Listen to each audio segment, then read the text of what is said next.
10, 9, ignition sequence. We choose to go to the moon in this decade and do the other things, not because they are easy, but because they are hard. One small step for man, one giant leap for mankind. 1, 0, and liftoff. Mission complete, Houston.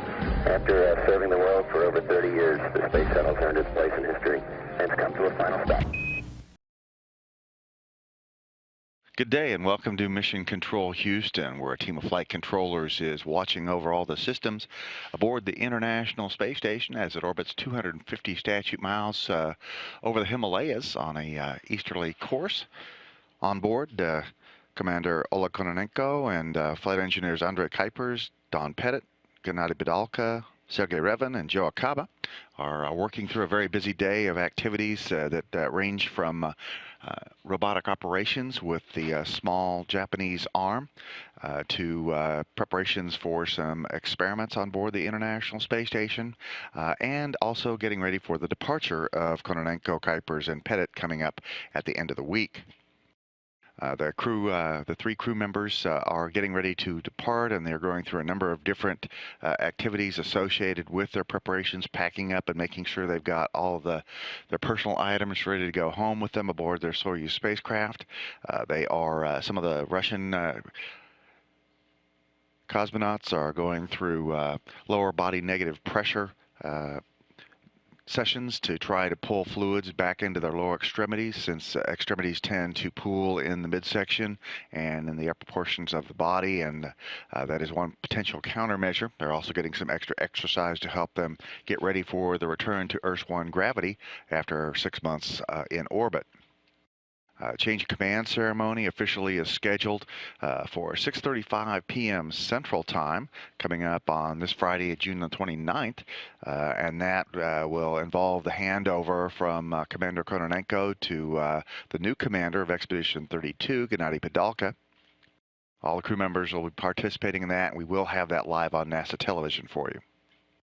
On Sunday, actually Saturday, U.S. time, starting on June the 30th, about 11:48 p.m. Central Time, will be the undocking of the Soyuz spacecraft carrying Kononenko, Kuipers, and Pettit. And then they will land on the steppe of Kazakhstan early Sunday morning, scheduled for 3:14 a.m. Central Time, which works out to 2:14 p.m. in the afternoon Kazakh time. Of course, that will be seen live on NASA television. Today, the crew is working with several different maintenance activities. They're greasing the rails associated with the Advanced Resistive Exercise Device, which lets them mimic weightlifting even though there's no gravity in space. They're making sure that those rails, which use the exercise arms, are able to provide free travel. Here's a graphic that shows you a look at the Advanced Resistive Exercise Device. They are also doing some ventilation system maintenance, checking dust filters in the Russian segment of the space station. And they're also inspecting the window condition in the Russian segment of the space station, something that's done periodically to take a look for any possible micrometeoroid or orbital debris hits or any damage or any cleaning that needs to be done there.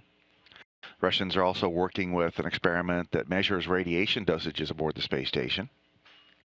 And Joe Akaba is working with preparation of some equipment for an upcoming run with the combustion integrated rack experiment that looks at how flames and other fire effects, smoke, happen in microgravity, where you don't have the normal effects accompany Earth gravity. Flames in space tend to be a round ball instead of the normal candle-shaped flame.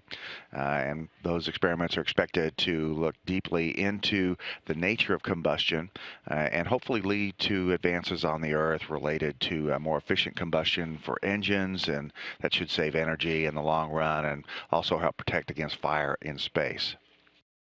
Don Pettit is going to do a self-scan using the ultrasound device aboard the space station of his leg. This is part of an experiment known as SPRINT. The SPRINT experiment is one that takes a look at the long duration stay on board the space station, how it affects the human body. SPRINT stands for Integrated Resistance and Aerobic Training Study, and it's designed to look at the high-intensity, low-volume exercise training to try to minimize muscle, bone, and cardiovascular degradation during long-duration missions on the space station. This could also have some value to folks on the Earth that end up in a situation where they might be on extended bed rest and the like. Also, a lot of work going on with the robotic arm on the Japan Aerospace Exploration Agency's Kibo module. That module has an airlock and a front porch of experiments, and the next Japanese resupply vehicle is scheduled to launch to the space station.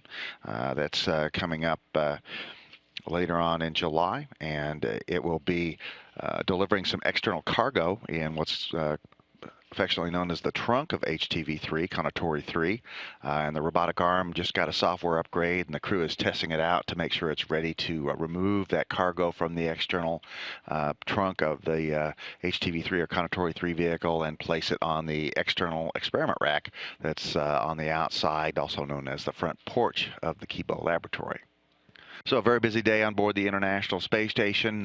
All systems working well, and the crew very active today with here in Mission Control, Emily Nelson in charge of the team watching over, and Robert Hanley talking with the crew as needed about activities going on orbit.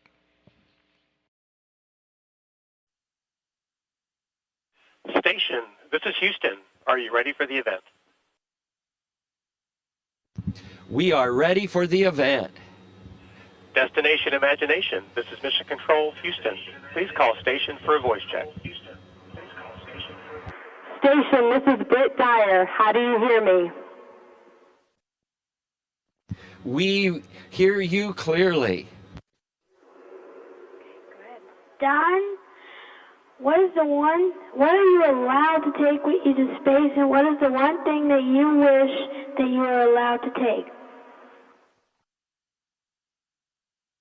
Oh, the one thing I wish I would have taken would have been some filter materials for helping take pictures out the window. Okay, Simon, go ahead. Right here, buddy. Joe, what is the most important part of your spacesuit? Well, our spacesuit is really like almost like a spaceship, because when we're in our spacesuit, we have to live just like we do inside either the space station or the Soyuz that we come up in. So everything is important. I hate to give you that answer, but we need to have oxygen. We need to be able to stay warm or stay cool. We need to be able to scrub out the CO2. So really, it's a whole big machine, and all of it's necessary to keep us safe.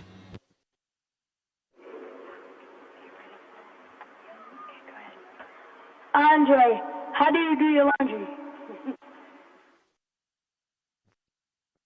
Short answer, we do not. Actually, we don't wash our clothes because water is very precious, and so we don't have any washing machine up here.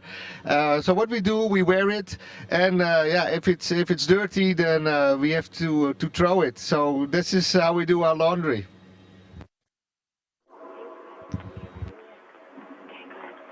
Don, can you have pets on the space station? Can you have pets on space station? If you consider some of the creatures we have for experiments pets, then we do. On my shuttle flight, we had Drosophila larvae. And these Drosophila larvae, I don't know whether you call them a pet, but these Drosophila larvae were there for food for our spiders. And I don't really know whether you'd call a spider a pet. Usually that's something you step on. So I guess we really don't have pets on space station, but we do have experiments. Joe, can you take a shower in space, and how do you keep the soap from flowing away? See, life is good on the space station. We don't have to do laundry, and we don't have to take showers. So no, we don't take showers up here. because like you said, the water would just float away and it would be a big mess. And like Andre mentioned earlier, water is very precious. So we have washcloths that we can get wet, and we have some rinse-free soap and shampoo that we can put in our hair and our body. But no nice long hot showers for us. Andre, how do you stay connected to your family?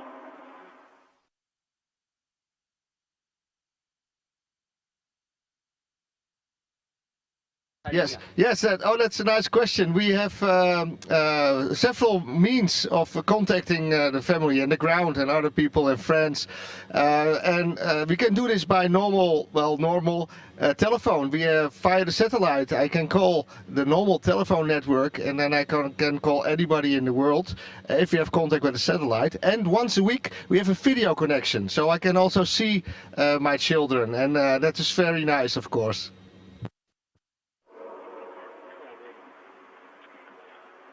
Don, do you believe there's life beyond Earth, and are you doing anything in the space station to look for it?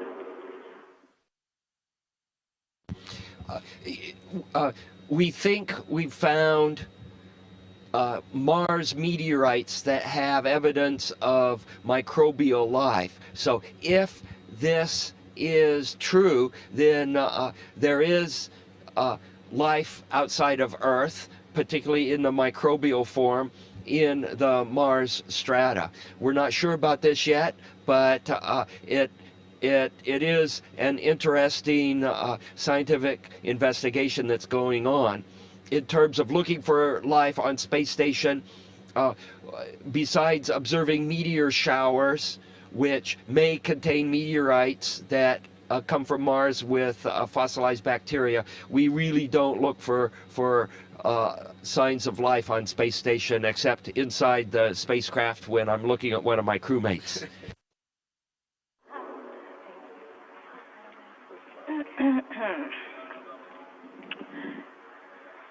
Joe, how do you go to the bathroom in space?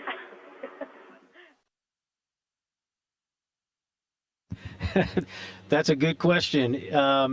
You have to be very, very careful. It takes a little bit longer than it does on Earth. As you can imagine, in microgravity, things tend to want to float away, and you don't want that to happen. So we have a very sophisticated toilet where it can catch things. We have a tube to urinate in, and it's kind of neat because we actually recycle that water and then we drink it. And then we have a bucket to catch number 2. And it's a very important system for us up here because we need to use it all the time, every day.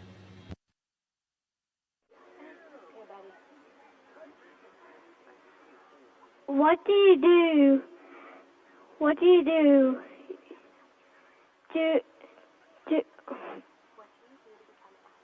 what do you do to become an astronaut?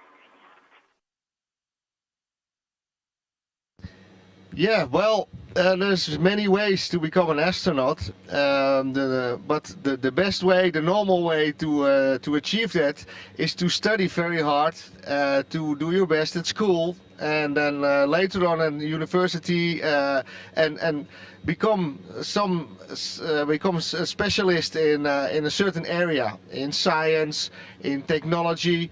Those are important fields to study. And then, of course, you need to go through a selection. So it's a long way, but it's not impossible. We are up here, and when I was a kid, I didn't realize that it was possible until I tried. So, so study hard, and who knows? Don, since you can't go grocery shopping, what do you do if the space station runs out of food?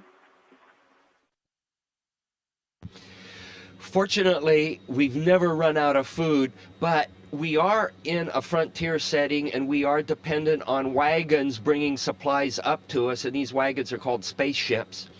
and sometimes we run low on food because, as you pointed out, we cannot go straight to a grocery store to refill the pantries. And this happened during our expedition, where for a month we had to live on half rations in order to save enough food for future expeditions. And now we've got plenty of food, but at that time we were conserving food for the future. And this is what happens when you live on the frontier.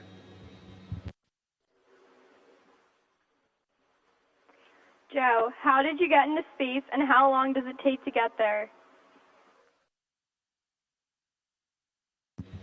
Well, we all came aboard on a Russian Soyuz spaceship, and to get into space, it only takes a little over 8 minutes. So we launched in Kazakhstan, and then 8 minutes later, you're in space, you're floating, but then it takes us another 2 days to get to the International Space Station. Andre, why did you choose to become an astronaut?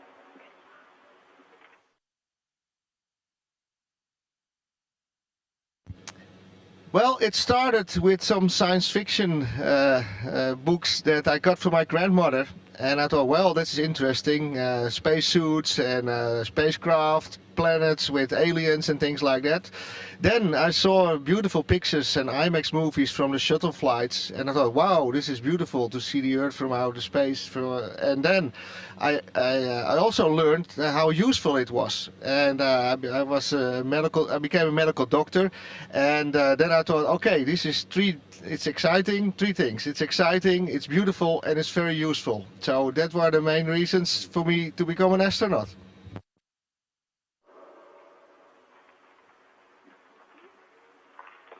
Don, what do you do if someone gets really sick on a space station? If someone gets really sick, which fortunately that has not happened, we first off call the ground, and there's a flight surgeon on call, and we work with the flight surgeon and our medical kits that we have on station. We have pretty substantial medical kits, and we do what we can to fix the ailing crew member.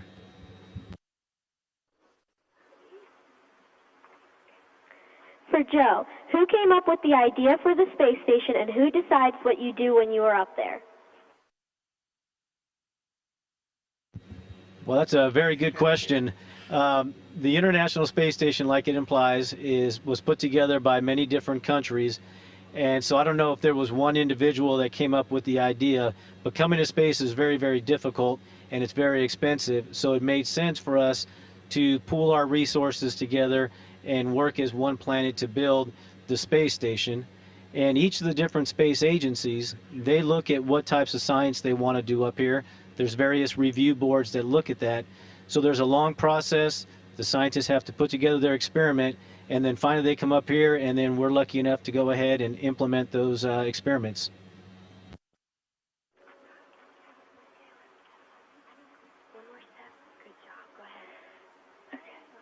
Andre, what do you do for fun in space? What do I do for fun in space? Well, the best thing is, of course, to float, which is not so easy if you cannot hold yourself. So this is always fun.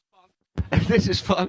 And of course, it's fun to play with fluids, with water, little droplets. We can have a lot of fun up here. We eat together in the evenings and sometimes watch a movie. And of course, we can call the ground, and we enjoy ourselves in many ways.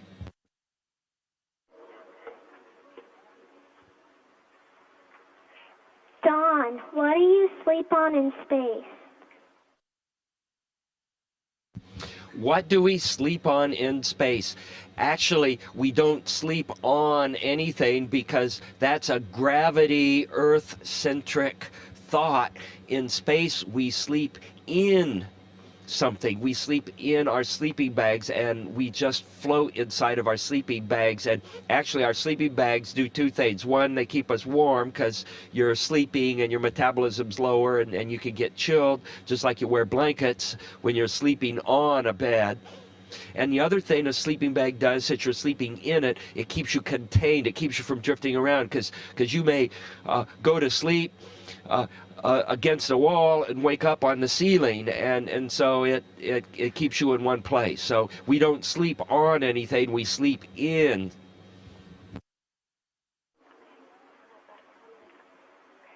For Joe, how do you eat when you're wearing a spacesuit? Yeah, unfortunately, you cannot eat while you're wearing the spacesuit.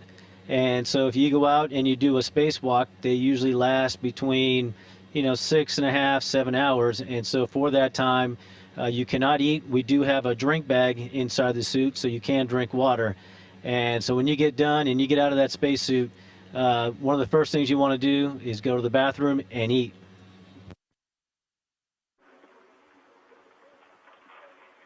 This is for Andre. If there are no pipes or hoses running from Earth to the space station, how do you get clean drinking water, and where does the dirty water go? Well, that's of course an interesting observation. There's no pipes and hoses, but there's also no power lines, for example. And still we have our energy. So we have a lot on board. The energy comes from the solar panels, and the water. Well, the water is brought up by spacecraft, but we also, what was said before, we recycle a lot of water. So the water that is in your breath, the water from perspiration from the exercise, and also the water in the urine is recycled, and we make drink water out of it again.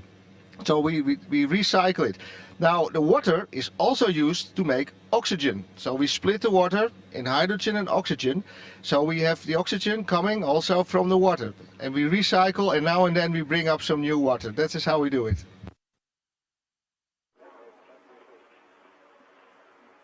Don, what do it smell like in space?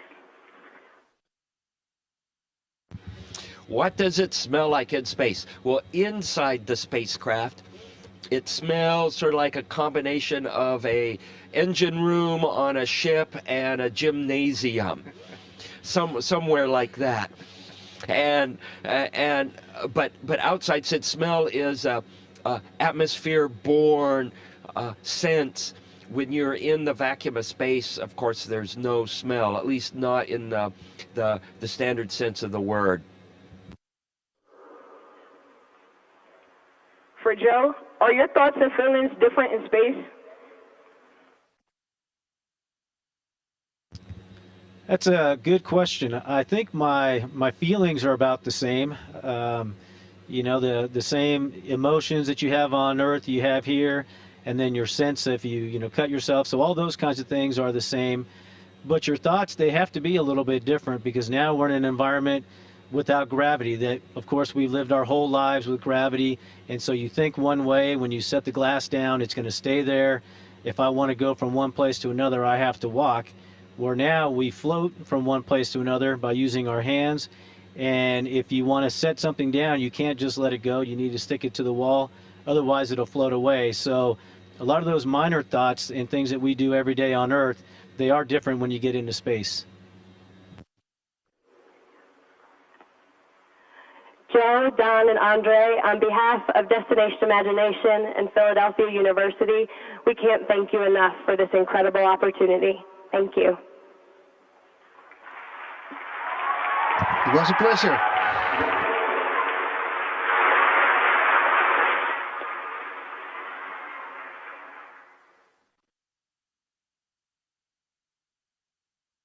Station, this is Houston ACR. Thank you. That concludes the event.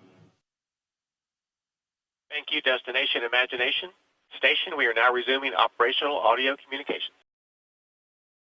Good day and welcome to Mission Control Houston. Flight controllers here, led by Flight Director Emily Nelson, with Robert Hanley talking to the crew as the spacecraft communicator, are busy watching over the systems aboard the orbiting outpost as the Expedition 31 crew continues to cruise around the globe. Right now, altitude of 250 statute miles over the Pacific Ocean off the western coast of South America on a northeasterly track. Commander Oleg Kononenko and his Russian colleagues, Gennady Padalka and Sergei Revin, and the NASA astronauts Joe Acaba and Don Pettit and European Space Station Agency astronaut Andre Kuipers, all continuing midway through their workday, having just completed a lunch and having a conversation with students in Philadelphia as part of the Destination Imagination activities. See, life is good on the space station. We don't have to do laundry, and we don't have to take showers. So no, we don't take showers up here because, like you said, the water would just float away and it would be a big mess. And like Andre mentioned earlier, water is very precious.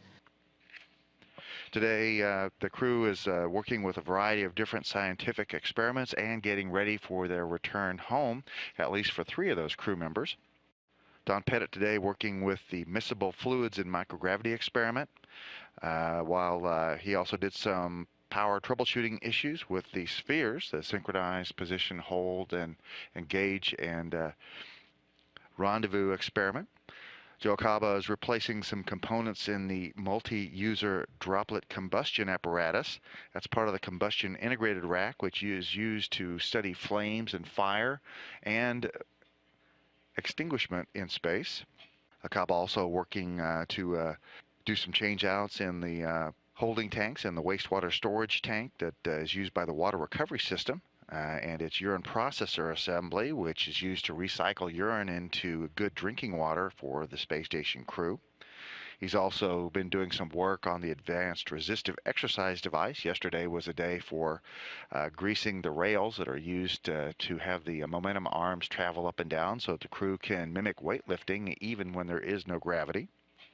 Also a couple of medical experiments going on and a lot of pre-packing for the upcoming departure of Kononenko, Kuipers, and Pettit. Pettit today is starting his 2nd full year in space. Yesterday marked 365 days all told for Don Pettit in orbit. He's getting ready to come home with Oleg Kononenko and Andre Kuipers.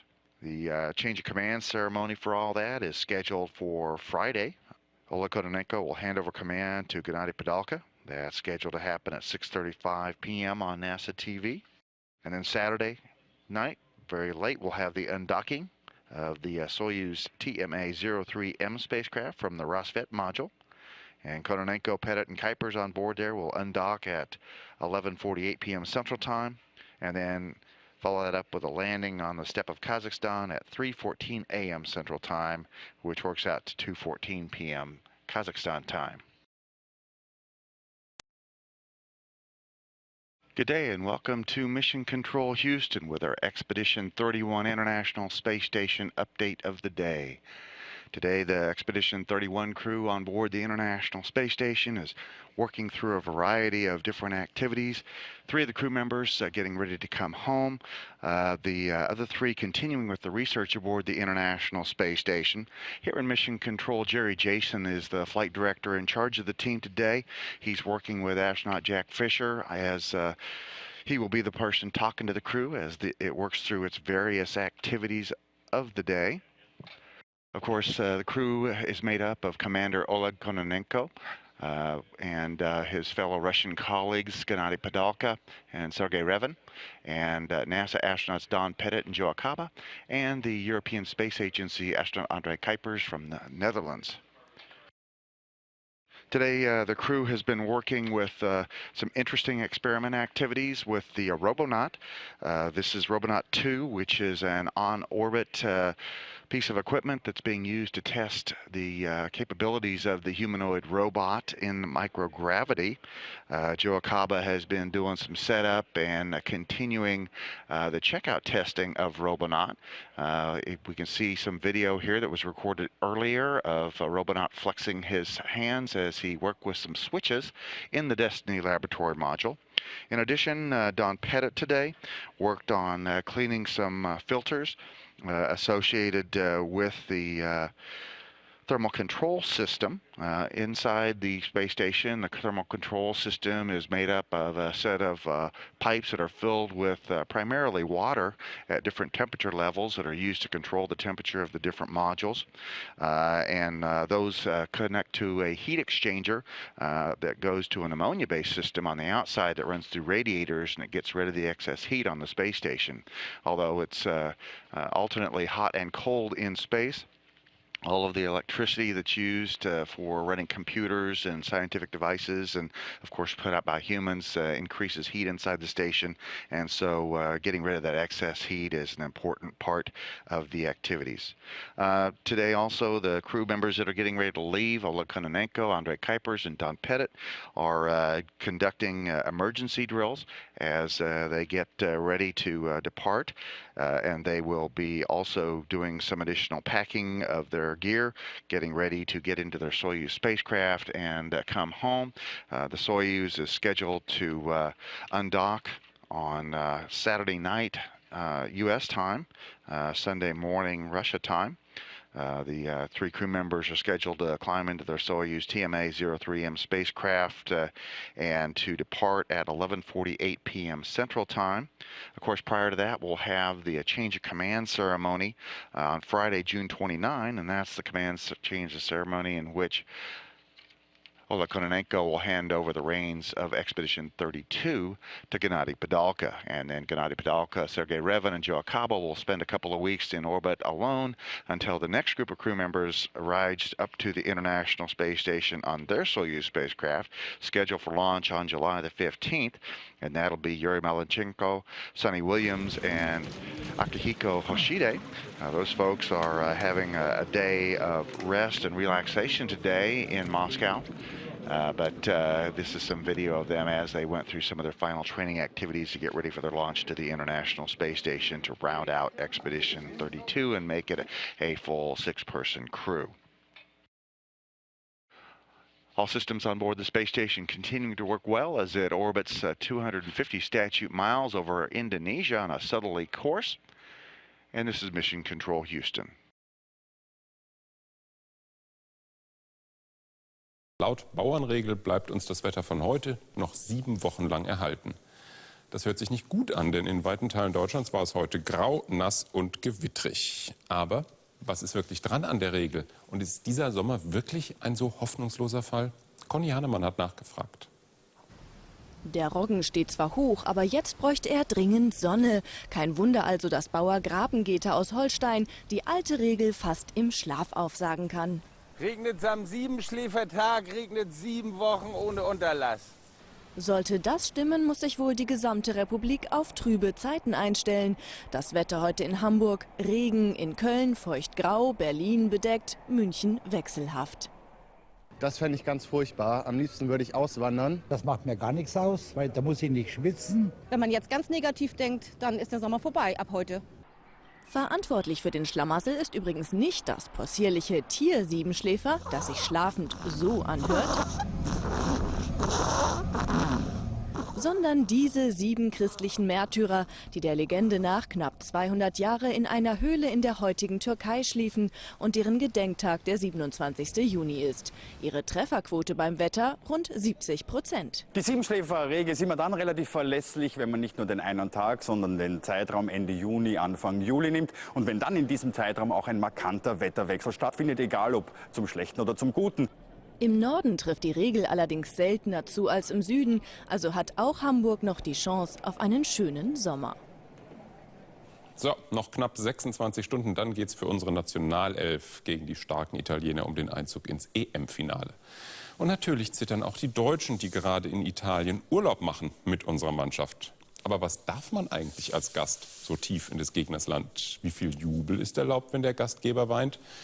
Unsere Reporterin Dorte Störmann ist diesen Fragen in Rimini an der italienischen Adria nachgegangen. Rimini Bella Italia. Noch dominiert Grün-Weiß-Rot am Strand. Noch, denn gerade beginnt die deutsche Saison am Teutonengrill. So geteilt wie der Strand demnächst ist auch Familie De Bortelli aus Darmstadt. Vater Roberto hat italienische Wurzeln, seine deutsche Frau Daniela will aber eigentlich, dass Deutschland gewinnt, auch wenn man gerade zu Gast bei den Gegnern ist. Die Italiener haben viel Respekt, reden nur davon, aber jeder ist überzeugt, dass Italien gewinnt. Vielleicht ist es auch besser, wenn mein Mann das sehr ernst nimmt. Wie die italienischen Shopbesitzer eben. Deutsches Equipment gibt's hier kaum. Italien-Trikots sind dagegen nur noch als letzte Restposten erhältlich. Fast alles ausverkauft. Dafür wird der Fernsehraum in diesem Hotel jetzt schon umgeräumt. Platz für die deutschen Gäste schaffen und es ihnen irgendwie heimlich machen. Es würde mich für Deutschland schon freuen, aber natürlich bin ich morgen für Italien. Trotzdem gibt es auch an der Bar einen eigens kreierten Cocktail Germania. Aber irgendwas stimmt da ja wohl noch nicht so ganz. Farbfolge durcheinander kann bei Pizzabäcker Claudio Pesami nicht passieren. In seiner Pizzeria gibt es keine deutsche Extrawurst, nur grün-weiß-rote Pizza Italia. Ja, ihr seid stark, aber Italien ist besser, das wisst ihr doch. Auch der deutsche Exportschlager Public Viewing hat Rimini erreicht. Letzte Vorbereitungen laufen. Morgen sind allein hier über 500 Fans im EM-Fieber bei 27 Grad am Abend. Gefühlte Temperatur für Deutsche in der Unterzahl, mit Sicherheit höher. Jawohl. Und damit sind wir auch schon bei Ulrike und allem, was wir sonst noch wissen. Ja, und ich sage ciao, tschüss. Das war's. Die deutsche Mannschaft musste heute Abschied nehmen. Gott sei Dank noch nicht von der UEFA Euro, sondern nur vom Stammquartier in Danzig. Inzwischen sind sie in Warschau eingetroffen, was aber nur eine Zwischenstation sein soll. Denn dort wollen sie morgen gegen Italien gewinnen und dann direkt zum Finale nach Kiew weiterreisen. Klaus? Und bei der Pressekonferenz gerade war Bastian Schweinsteiger nicht nur selbstbewusst, sondern kämpferisch. Er sagt, wir haben viele große Gegner geschlagen. England, Argentinien, Holland, Brasilien. Und jetzt müssen die Italiener dran glauben. Wir sind gespannt. Und jetzt oder in den nächsten 10 Tagen entscheidet sich also das Sommerwetter 2012, meine Damen und Herren, weil ja heute 7 Schläfer ist. Naja, in 2 von 3 Jahren stimmt diese Regel tatsächlich. Und damit schönen guten Abend. Schauen wir uns also die aktuelle Wetterlage mal genauer an. Da ziehen viele Tiefs von Westeuropa über Mitteleuropa bis nach Nordeuropa. Und stabiles Schönwetter mit Sonne und Hitze finden wir eigentlich nur am Mittelmeer. Das ist ganz ähnlich wie schon im vergangenen Jahr, das uns ja auch keinen Jahrhundertsommer brachte. Die Tiefs ziehen über Mitteleuropa und das Subtropenhoch kann sich einfach nicht weiter nach Norden durchsetzen. Das aber müsste passieren, damit die Tiefs auf einer deutlich nördlicheren Bahn entlang ziehen, über Großbritannien und über Skandinavien. Was aber ist eigentlich der Grund dafür, dass sich jetzt zum Monatswechsel Juni-Juli sich so oft ein stabiles Strömungsmuster in der Atmosphäre einstellt? Da gibt es verschiedene Gründe. Ein Grund ist die Wassertemperatur. Die ist jetzt schon recht hoch. An den Küsten von Nord- und Ostsee liegen die Wassertemperaturen bei 16, 17 Grad und das Mittelmeer bietet 24 bis 28 Grad aktuell. Und ein anderer wichtiger Grund ist die Tageslänge, denn die nimmt zurzeit kaum ab. Wir haben 17 Stunden Sonnenschein in Hamburg heute und in München sind es 16 Stunden. In Köln genau 16 Stunden und 30 Minuten. Und bis zum 11. Juli wird sich daran nur wenig ändern. Auch dann ist die Sonne noch 16 Stunden und 12 Minuten über dem Horizont. Ja, genau untergehen wird die Sonne heute in Heringsdorf, etwa zum Anpfiff der zweiten Halbzeit.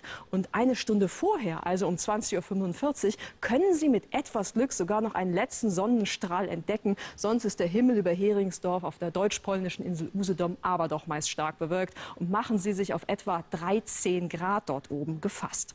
Wenn Sie zum Public Viewing starten wollen, dann können Sie sich in Süddeutschland auf trockenes Wetter einstellen. Und jetzt am Abend liegen die Temperaturen auch noch so um die 20 Grad. Im Norden sind die Wolken dagegen dichter, da gibt es immer wieder Regenschauer, auch mal längeren Regen und die Temperaturen sind ungemütlich zum draußen schauen. Morgen früh um 4:30 geht die Sonne über Heringsdorf an der Ostsee dann wieder auf und da können wir ihr sogar dabei zuschauen, wie sie aufgeht. Sonst ist es in Norddeutschland meist stark bewölkt, im Süden aber scheint die Sonne, da wird es schwül heiß. Da steigen die Temperaturen morgen auf 27 bis 31 Grad und diese schwüle Hitze, die entlädt sich am Nachmittag in heftigen Gewittern, die weiter nach Nordosten ziehen. Who is best placed to protect you in the event of an alien invasion? Well, you might not have asked yourselves that, but the National Geographic Channel did ask more than 1,000 Americans. And when it comes to this year's presidential race, 2/3 would put their faith in Barack Obama over Mitt Romney. And of course, an alien attack isn't going to happen, or is it? The same survey claims that more than 80 million Americans are certain that UFOs do indeed exist. So keep your eyes on the skies in the run-up to the big date in November. Good day and welcome to Mission Control Houston, where a flight control team is watching over the Expedition 31 crew aboard the International Space Station as they work their way through a cornucopia of scientific research today. Commander Ola Kononenko and his Russian colleagues Gennady Padalka and Sergei Revin, along with NASA astronauts Don Pettit and Joe Acaba, and the European Space Agency astronaut Andrei Kuipers, have been working on a variety of different medical experiments and other technology demonstration work today. Right now, they are putting up Robonaut after conducting some tests with that humanoid robot. Ground controllers did all of the work in terms of controlling the robot's hands and helping him manipulate a special task board in the Destiny Laboratory module. But it's up to the crew to unstow and return Robonaut back to his stowage place out of the way in the Destiny Laboratory module when he's not actively being involved in tests. And so they're finishing up that work right now. Joe Akaba and Don Pettit also spent some work today again with the Japan Aerospace Exploration Agency thermal control system.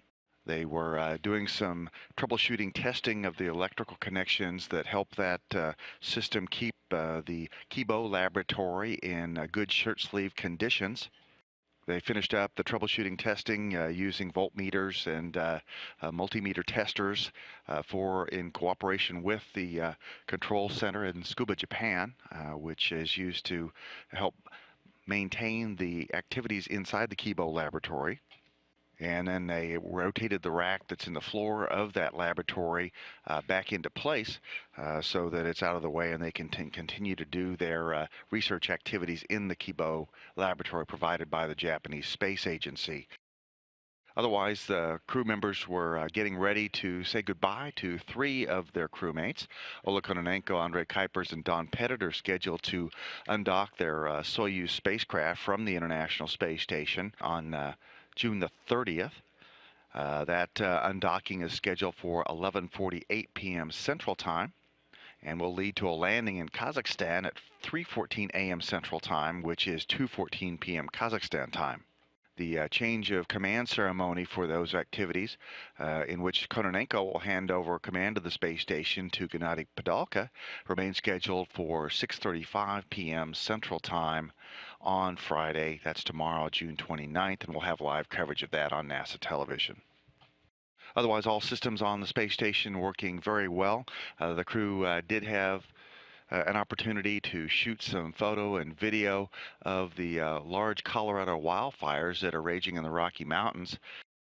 Earth observation's one of the very useful things that's available in the unique platform of the International Space Station. It allows space station crews to help monitor the condition of the planet below, whether it's relating to natural disasters such as forest fires and hurricanes, or also whether it is looking at crop production and the change in the environmental systems and the water levels throughout the planet.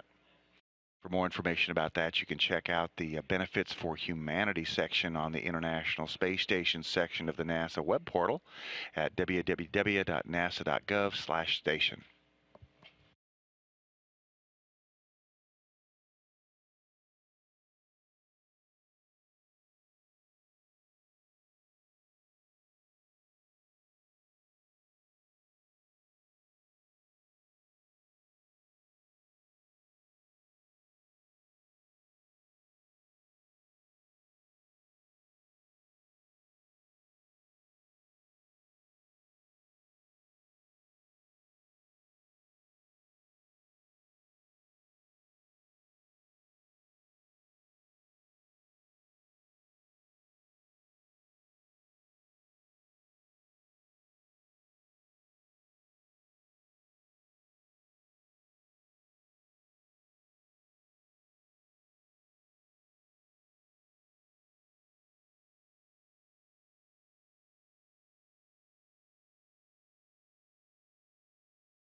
Einzug ins Finale und da stehen nur noch die starken Italiener im Weg. Aber die deutschen Fans sind sich ganz sicher, die Zeit ist reif. Diesmal muss es einfach klappen. Tja, und die Teutonen zeigen dabei mindestens genauso viel Leidenschaft wie die Tifosi. Thomas Breikelt über den Countdown bis zum Fußballkracher. Knapp 2 Stunden bis zum Anpfiff und auf der Fanmeile in Berlin sind alle wichtigen Positionen schon besetzt bei enger Manndeckung.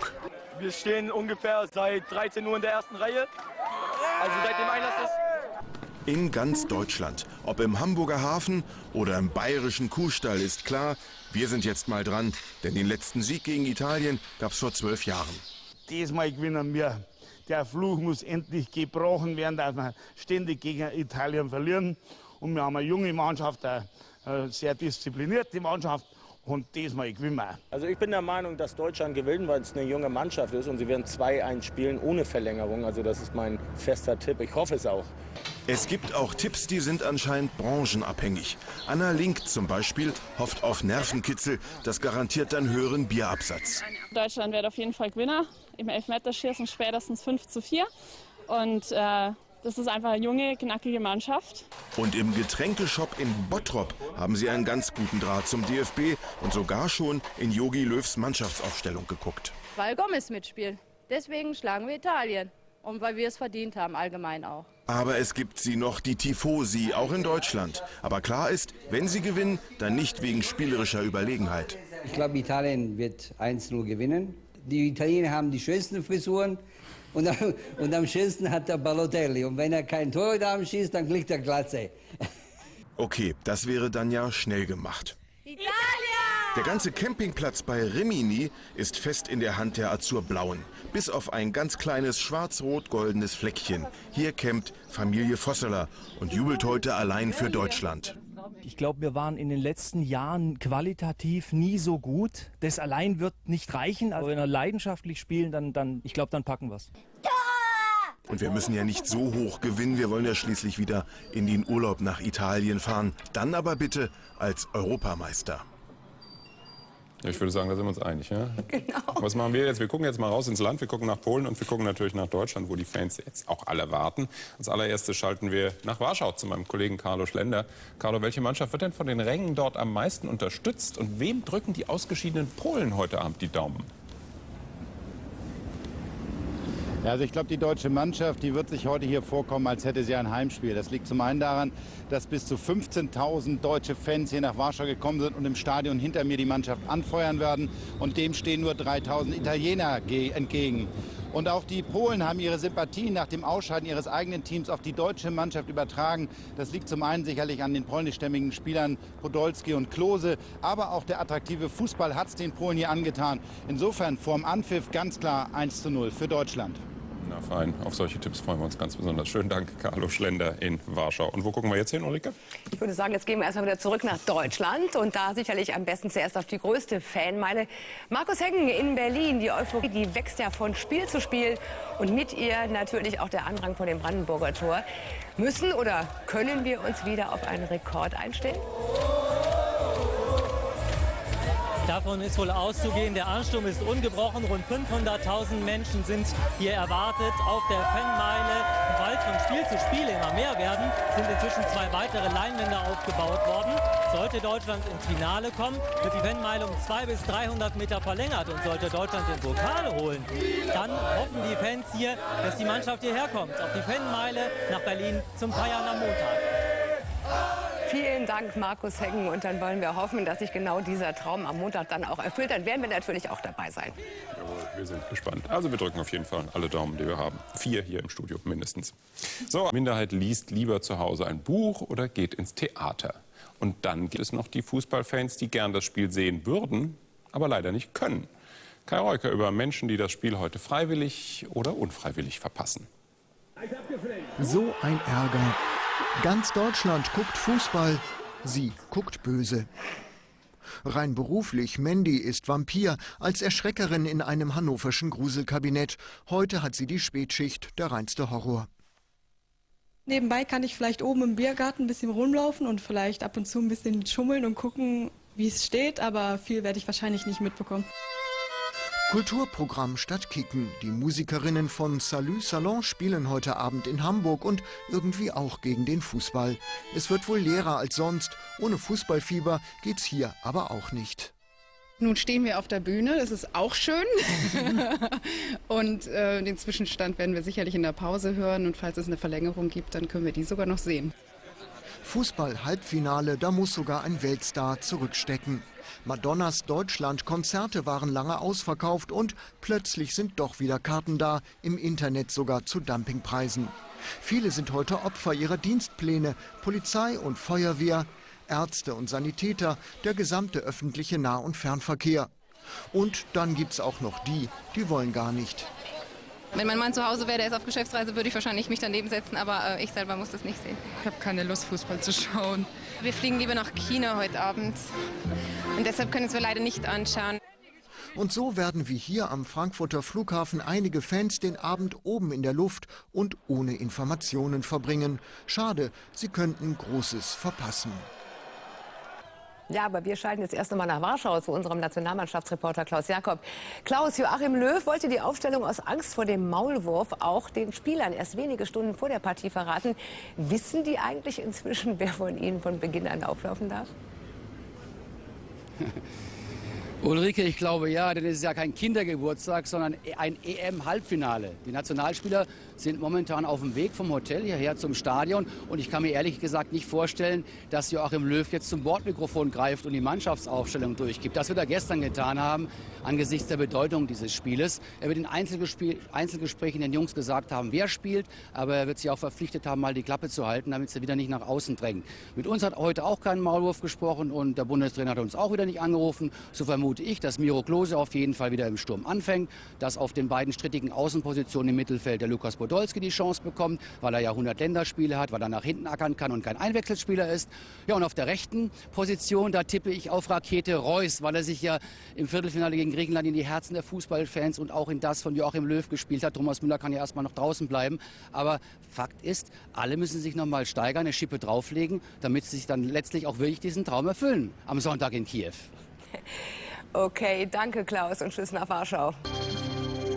Es ist angerichtet und zwar wird ein heißer, spannender, explosiver Wettercocktail serviert und zwar ab jetzt bis einschließlich Wochenende. Die Zutaten, eine ordentliche Portion subtropischer, feuchter Atlantikluft. Die wird jetzt angereichert mit einem Mix aus heißer Mittelmeer- und Nordafrikaluft. Die bodennahe Schicht sauschwül und das Ganze jetzt auch noch gewitterwillig. Eine erste Linie hat den Westen erreicht mit einzelnen gewittrigen Schauern, die jetzt weiter nach Osten ziehen. Mit ein bisschen Glück warten die richtig fetten Brummer über Frankreich aber noch bis nach dem Spiel. Dann wird es aber auch hier ziemlich gefährlich. Der große Rest kann das Spiel beruhigt draußen gucken.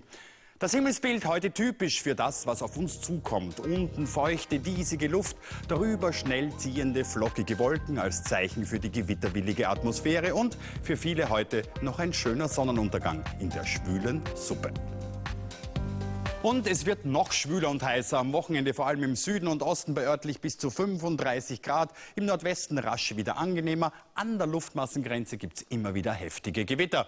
Heute Nacht ziehen die Gewitter weiter nach Osten und morgen erwarten wir generell einen schwülwarmen Mix aus Sonne, Wolken und unwetterartigen Platzregen und Gewittern. Im Süden dagegen schön sonnig mit nur ganz lokalen Blitzen und dazu richtig heiß mit 30 bis 34 Grad. Der Rest sehr schwül, nur an der Nordsee angenehmer. Das Wochenende im Nordwesten ruhiger, sonst gewittrig, im Südosten heiß. Mehr dazu dann morgen. Party in Köln auf dem Zugweg. Dort werden es die Deutschen bei dir ganz schön schwer haben, oder?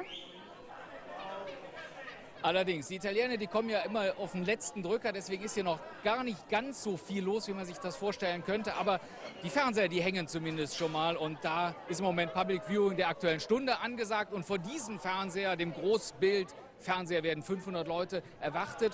Und wenn das nicht reichen sollte, wenn noch 200 weitere kommen, da haben wir dann noch dieses Modell zu bieten. Also wer diese Großbildleinwände beim Public Viewing gewohnt ist, der ist hier vielleicht nicht richtig aufgehoben. Aber vor 6 Jahren, wir wollen mal Bilder zeigen vom letzten Spiel, Halbfinale, Deutschland gegen Italien.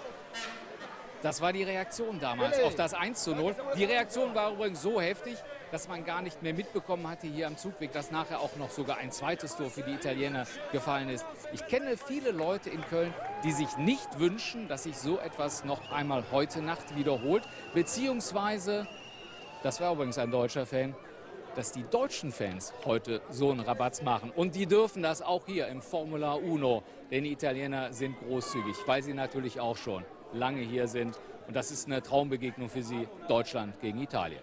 Ja klar, ich glaube, solche Bilder wird man heute auch sehen. Allerdings mit anderen Fahren. Dankeschön, Jochen Hilgers. Ja, und von Köln geht's Richtung Ruhrgebiet. Der Pott, der kocht natürlich auch heute Abend. Ein großes Public Viewing gibt's an der Jahrhunderthalle in Bochum. Und dort ist Stefan Göke für uns. Bei dir überhaupt irgendein italienischer Fan in Sicht?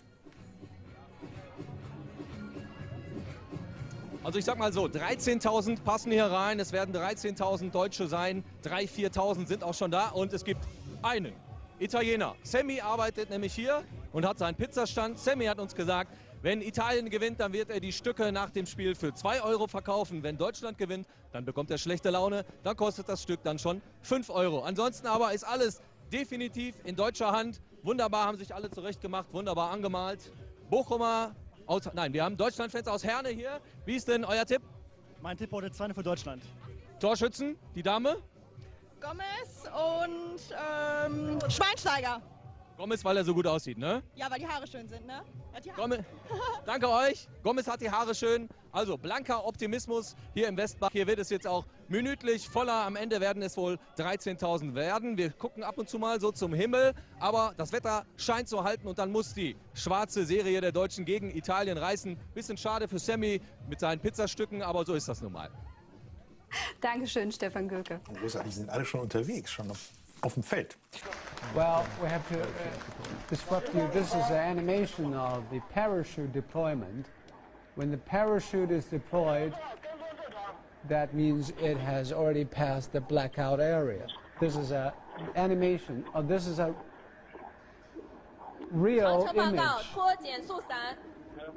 No, it should be an animation. It's not the optical image.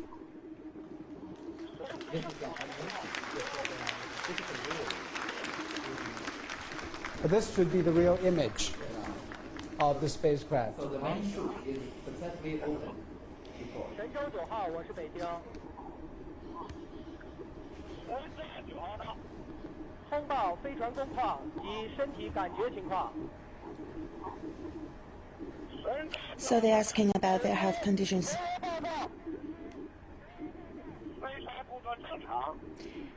And all astronauts are feeling normal.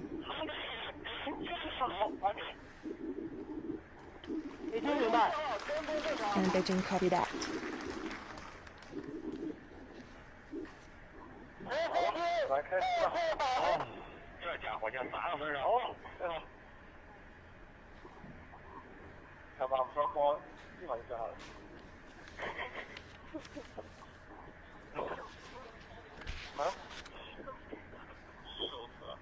各号注意，我是北京，第3次通报返回舱落点预报。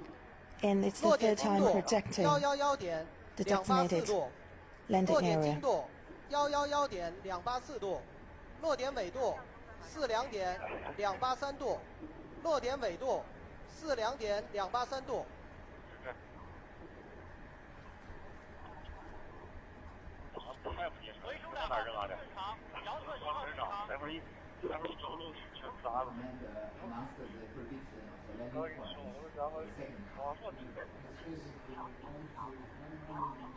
长程报告，6公里通。6公里通。 On the right is the infrared image. You can see that the vehicle is very hot. 回收4号，跟踪正常。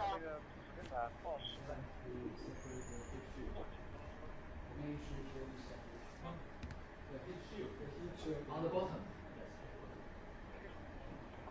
This is also a very critical, important procedure because without rejecting the bottom, the heating, the high temperature.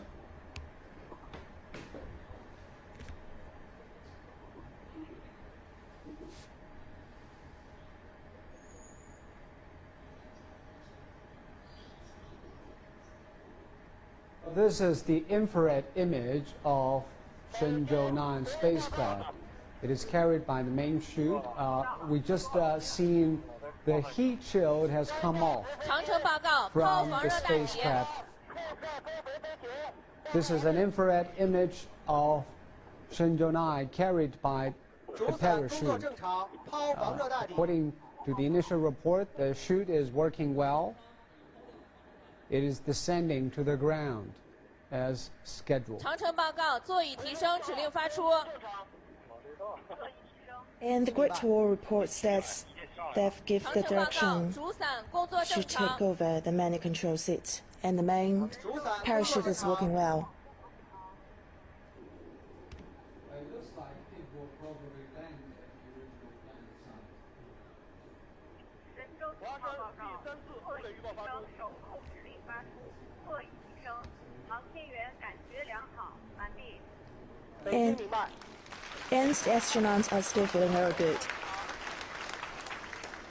Chinese Premier Wen Jiabao is at the command center to oversee the process, together with other members of the Politburo Standing Committee, He Guoqiang,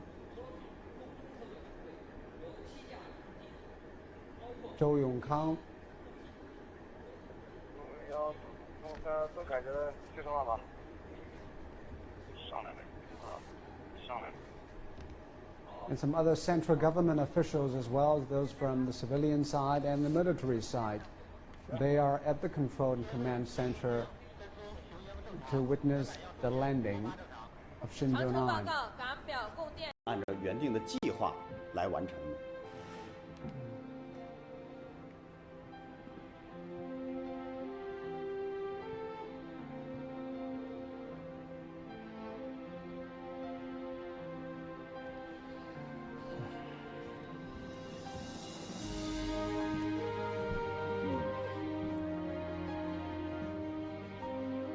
会看到这个推反分离，对。那分别是推反分。推反分离是大约在9点37左右的时候，现在已经是10点13了。对。是它返回过程中非常重要的一个动作。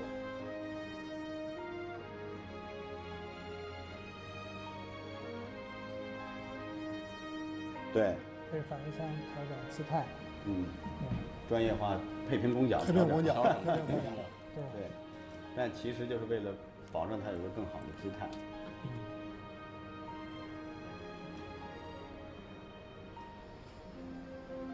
因为中间有一段信号的这个传递是由这个推进舱返回的，但是中间有一段，因为它分开了之后，它就不能把信号传回来，所以有一段是没有画面的。对。 但是很快，这次显然更快，就是这也是从我们媒体报道的角度来说，也能看到这种进步。最早的时候，这段时间会显得非常漫长，因为你再次捕捉它的时候都揪着心，什么时候我又能再看到它？但是像刚才，只是中间很短暂的一段时间，迅速的就接力嘛，就是当你推进舱的这个信号返回的功能失去了之后，但是另一个接力棒迅速的接上。推进舱主要是将那个神舟飞船上本身带着摄像机的图像传下来，对，它也分本身船上图像不能传下来，但是我们地面有各种设备又捕捉到了图像，所以离这个无缝衔接越来越近了。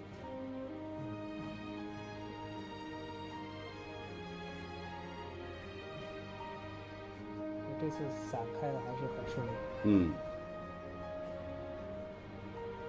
应该向你表示祝贺。谢谢。不是向岳涛表示祝贺，而是的确在这儿，我刚才就在想，除了要感谢那5部分的人员，当然也得加上您说的当地的一些这个百姓，算第6部分。对，我想也要向你们3位所代表的背后，为整个神舟9号返回过程的所有的这个参与人员得致敬，同时当然得祝贺。谢谢。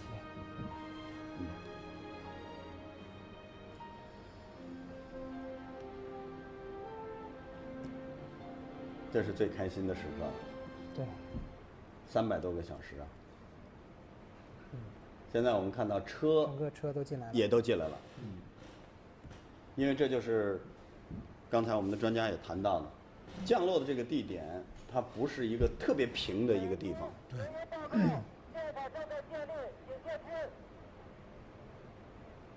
北京明白。韩一松，我是周路长。白岩松，我是罗路长。你好，你好，季慧燕，观众朋友，现在刚才在呼叫我的呢，是在我们干部员的使命应该也说是完成了。对，完成了。对，他们会把这个最鲜活的报道呢，更多的细地面的水啊。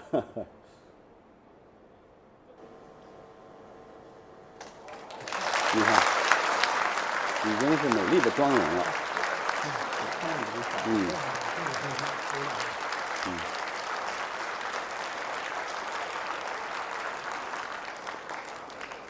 好的，员留下一出场。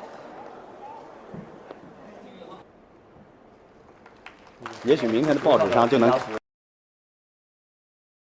The return to Earth of the Expedition 31 crew members, being Kononenko, Kuipers, and Pettit, will wrap up a busy week of activity on board the International Space Station.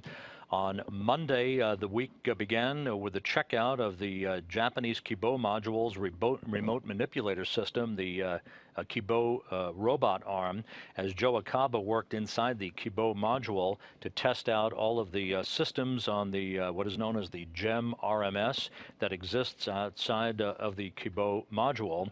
That robotic arm will be used to extract payloads from the next Japanese H-2 transfer vehicle, the next Japanese cargo ship that will be launched on the night of July 20th U.S. time, July 21st in Japan, from the Tanegashima Space Center on the coastal northern coast of Japan.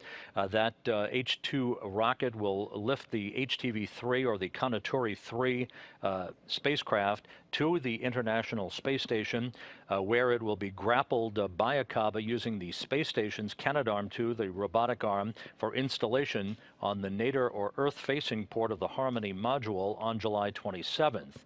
The Japanese robotic arm then will be used by a variety of crew members to extract an external pallet of payloads and science equipment from the HTV itself to be placed on the external platform of the Kibo module for further testing and further experiments that will be conducted over the course of several months. Tuesday, the crew pressed into a variety of experiments on board the International Space Station. Again, these experiments a complement of a wide variety of activity that the space station now is involved in support of some 35 hours of payload and experiment time per week by the crew on this orbital laboratory in the National Laboratory that is orbiting some 250 miles above the Earth. On Wednesday, the crew had a final opportunity, some of the crew members had a final opportunity to work with Robonaut, the humanoid robot that exists on board the International Space Station, as the Robonaut had its vision acuity tested once again and its manual dexterity commanded by payload controllers at the Marshall Space Flight Center in Huntsville, Alabama, as the Robonaut went through a proficiency test on dexterity on a task board in front of it. The crew also worked in Soyuz descent training as Pettit, Kuipers, and Kononenko worked to prepare themselves for the effects of a return to gravity that they will experience for the first time in 6.5 months when they return to Earth on Sunday. And finally, on Thursday, yesterday, the stowage activities for the Soyuz TMA-03M took place, along with stowage on a Russian Progress resupply vehicle that is scheduled to depart the International Space Station in late July and then redock with the International Space Station to test out new automatic rendezvous equipment that is being installed in the Zvezda service module for future use by both Progress and manned Soyuz vehicles.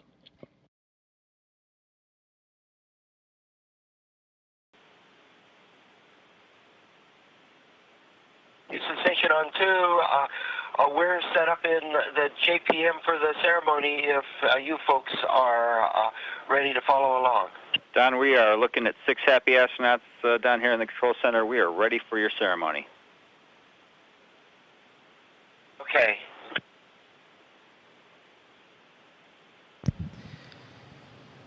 Dear my friends, it's a great joy for me to be here with you today. For me it has been a privilege and an honor to serve as commander of the space station and to work with such a gift crew, as well as such dedicated ground support staff at all of the Mission Control Center. The station is a compelling accomplishment, the result of the collaborative effort of mankind, an effort which has dispended mutual respect and understanding between individual people and nations. The exploration of space is one of the great opportunities for us to test ourselves and our limits, and to focus our energies into positive efforts that will benefit everyone. So, Gennady, it's your time to be commander. Okay, for me it's a great honor to be crew commander for the third time. And from our side, I would like to express our gratefulness to Oleg, Don and Andre for a great job, for keeping space station in a great operational condition. And from our side, I would like to say that we will continue to stick to these high standards that this crew has set. Expedition 32 is ready for the space station commanding.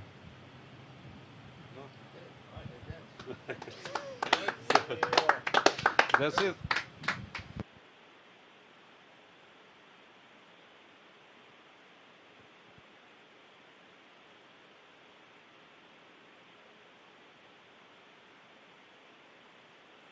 Well done, Expedition 31, and congratulations, Expedition 32. It's a pleasure to work with all of you, and we look forward to many days and hours working with you, Expedition 32, and looking forward to congratulating our friends back down on the ground, Expedition 31.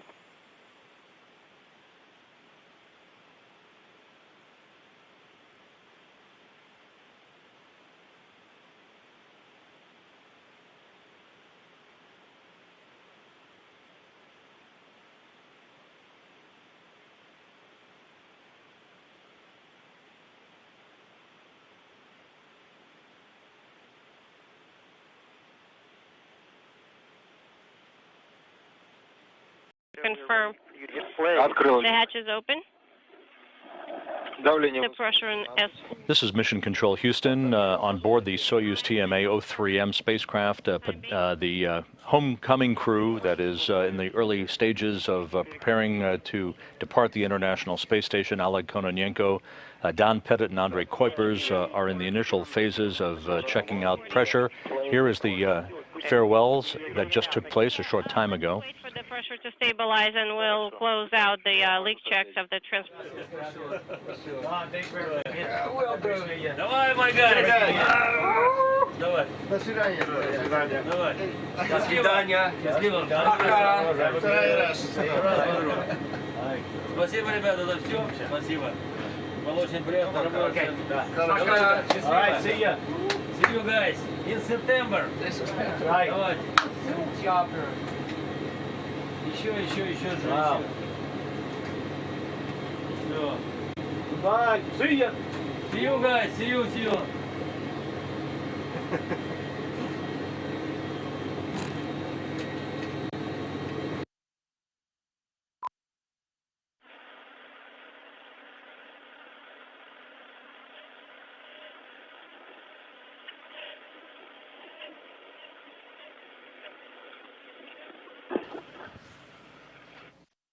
That video that you just saw was recorded just a few minutes ago as Gennady Padalka, the new station commander, and the man who will be in command of Expedition 32 until September 17th, along with Sergei Revin and Joe Akaba, bid farewell to Oleg Kononenko, the Expedition 31 commander who turned over the reins of the International Space Station on Friday night to Padalka, who became the first three-time commander of the complex.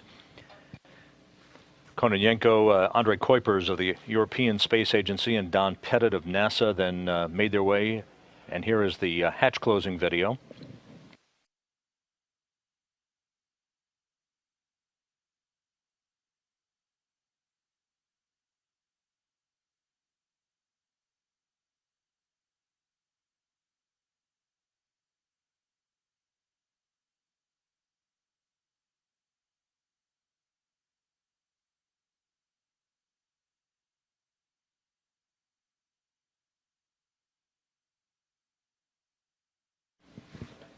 There's Padalka with a final handshake to Kononenko, Kuipers, and Pettit, and then the closing of the inner hatch. There are a series of hatches between the Soyuz spacecraft and the Rosviet module to which it is docked. Very small passageway, tunnel, if you will, that leads from one spacecraft into the International Space Station. Padalka securing the inner hatch. You'll see it close just a moment from now. And then leak checks began just a couple of minutes ago on either side of that docking interface between the Soyuz and Rosviet. That will lead eventually to the undocking 3 hours, 3 minutes from now of the Soyuz TMA-03M from the International Space Station. There will be some work that will be done by Kononenko to test out a digital autopilot system this evening.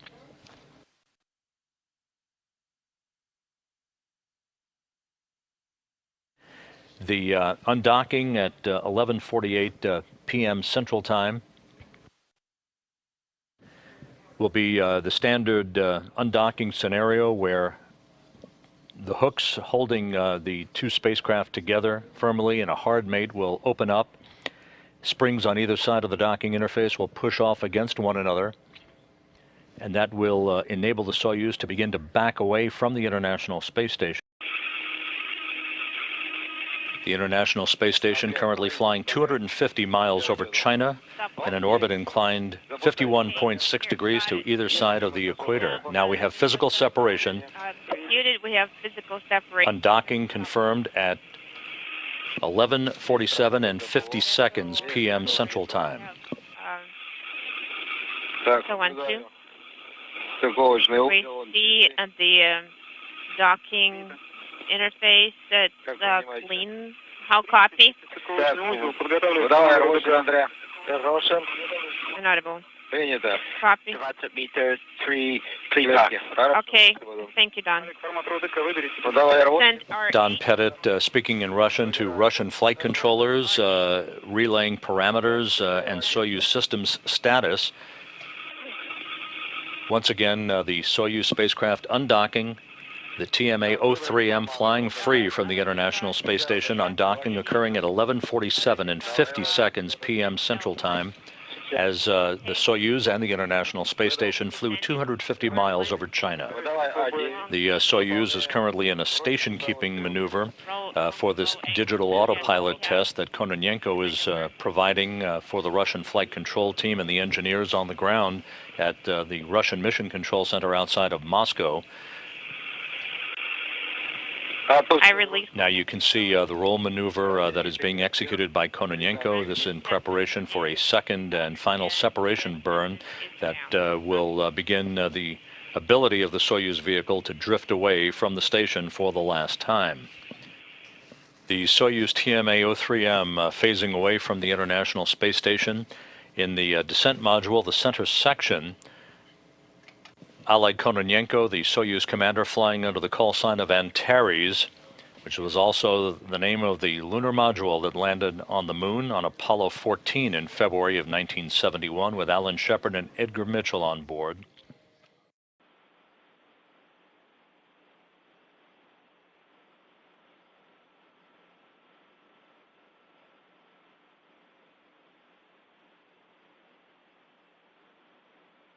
This is Mission Control Houston. We are now receiving live video of the Soyuz TMA-03M spacecraft. It is descending elegantly under its chute. Everything is on track. The weather down at the landing site, mostly sunny skies, temperatures in the low 80s, light winds out of the north, now descending into a cloud bank. At the time that the final series of helicopters left Karaganda about 2 hours ago to begin moving toward the landing site, there was some light rain in the Karaganda area, but that's well to the northeast of the landing site. You can see that the weather at the landing site or in the close proximity of the landing site is good. Landing is scheduled just 10 minutes from now. We now, of course, are watching live video courtesy of Roscosmos, the Russian Federal Space Agency, of the final minutes of the descent of the Soyuz TMA-03M spacecraft after 193 days in space.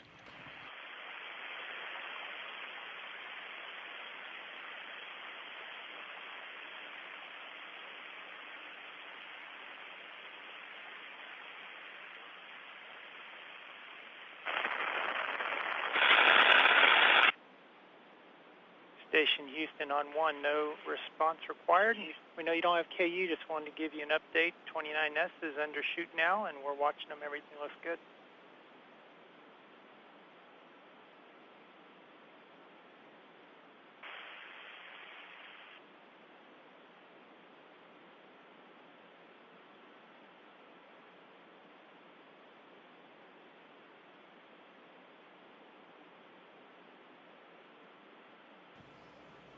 Drifting down to its landing site, Ale Kononenko, Don Pettit, Andrei Kuipers under a fully deployed main chute. Time to touchdown about 9 minutes. A dozen Russian Mi-8 helicopters with Russian Search and Recovery Force personnel, RSC Energia technical specialists, NASA support personnel, and European Space Agency support personnel now flying in that racetrack pattern that we talked about earlier around the prime landing site. So far, so good. It looks like the Soyuz vehicle is headed for an on-target bullseye landing.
Everything continuing to look in great shape with the Soyuz vehicle. Once again, you're watching its descent under its main parachute toward its landing target just to the southeast of the town of Zhezkazgan in southeast Kazakhstan. The undocking of the Soyuz from the International Space Station's Rassvet module occurred on time just before 11:48 p.m. Central Time on Saturday night.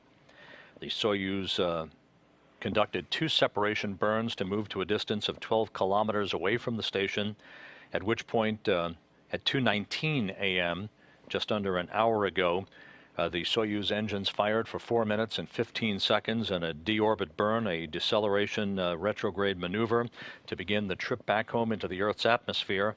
The 3 sections of the Soyuz vehicle separated perfectly at 2:47 a.m. Central Time, followed by the deployment of the chutes 15 minutes later, setting the stage for what you're watching as the Soyuz descends under mostly clear skies to a landing site in a very desolate area of southeast Kazakhstan. Search and recovery forces flying overhead, accompanied by 2 Antonov fixed-wing aircraft that are relaying data and telemetry from the Soyuz spacecraft back to the flight control team at the Russian Mission Control Center outside of Moscow.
On a Sunday afternoon in southeast Kazakhstan, the view of the Soyuz TMA-03M spacecraft continuing to drift gently back toward Earth, now just 4 minutes away from its scheduled touchdown, its main chute having been deployed on time a few minutes ago.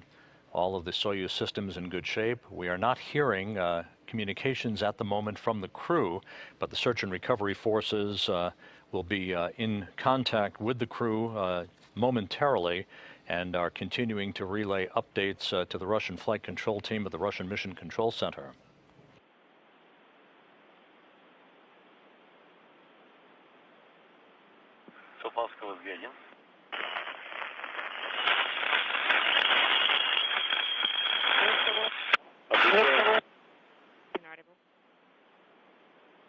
Переконфигурацию связи можно начинать вовремя, да, ребята?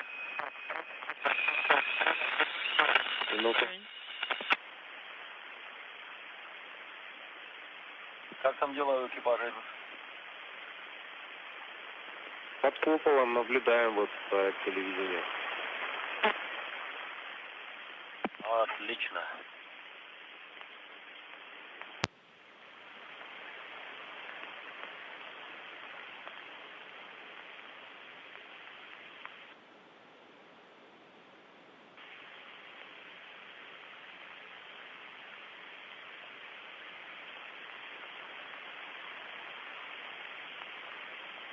Continuing to receive stunning views of the final minutes of the flight of the Soyuz TMA-03M and the Expedition 31 crew, Oleg Kononenko, Don Pettit, Andrei Kuipers, as they gently descend this last couple of minutes or so back to their landing site. Search and recovery personnel are all in place, hovering around the prime landing site, flying in a circular pattern, just waiting for that capsule to touch down, at which point the Russian Mi-8 helicopters will begin to land in sequential fashion near the spacecraft. Proceed in 2 minutes.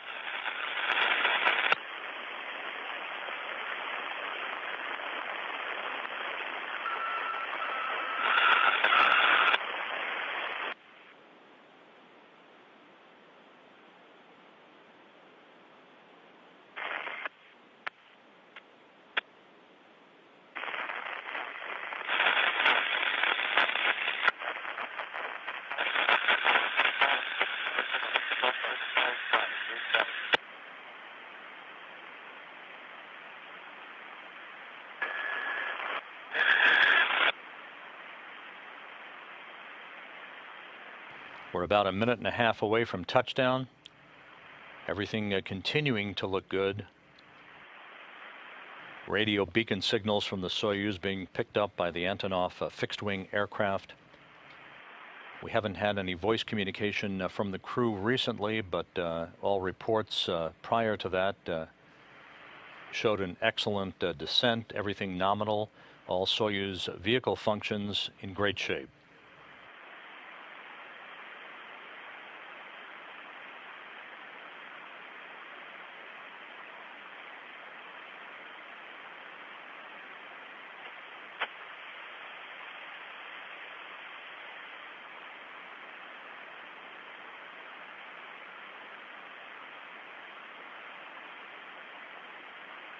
Should be approaching touchdown. With any luck at all, we may be able to see the soft landing engines fire just a second before touchdown itself.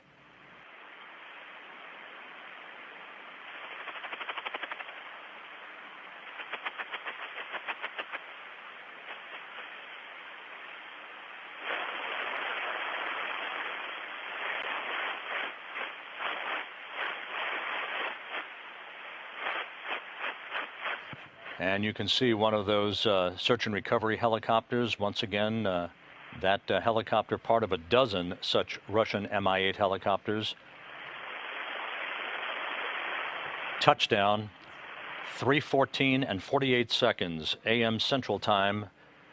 You saw the soft landing engines fire just a split second before the Soyuz hit the ground southeast of Zhezkazgan, a bullseye touchdown. Landing once again at 3:14 and 48 seconds Central Time, 2:14 and 48 seconds p.m. at the landing site in Kazakhstan. The Expedition 31 crew, Oleg Kononenko, Don Pettit, Andrei Kuipers, home after 193 days in space.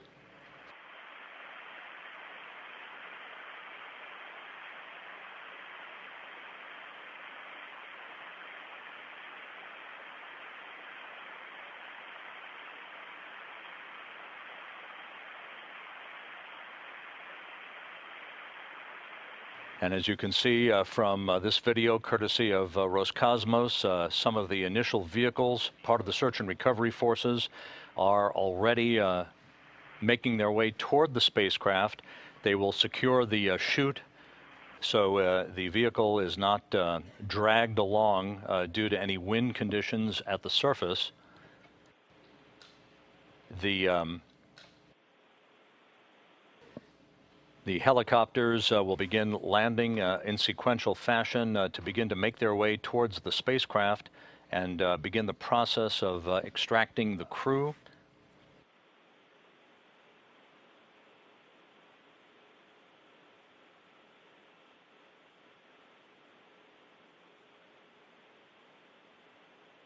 So Moscow base, Moscow station, speech to ground 1. Отвечаем. Go ahead. That very first helicopter that you see landing contains RSC Energia personnel, technical specialists who will tend to the safing of the Soyuz vehicle and will begin the process of erecting an inflatable medical tent nearby, which the crew members will be brought into in reclining chairs after they've had an opportunity to adapt to Earth's gravity for a few minutes. Cover 1 mode activation. On MPO. Say again. Oh, cover 1 is on MPO. Oh, excellent. Copy. Copy all.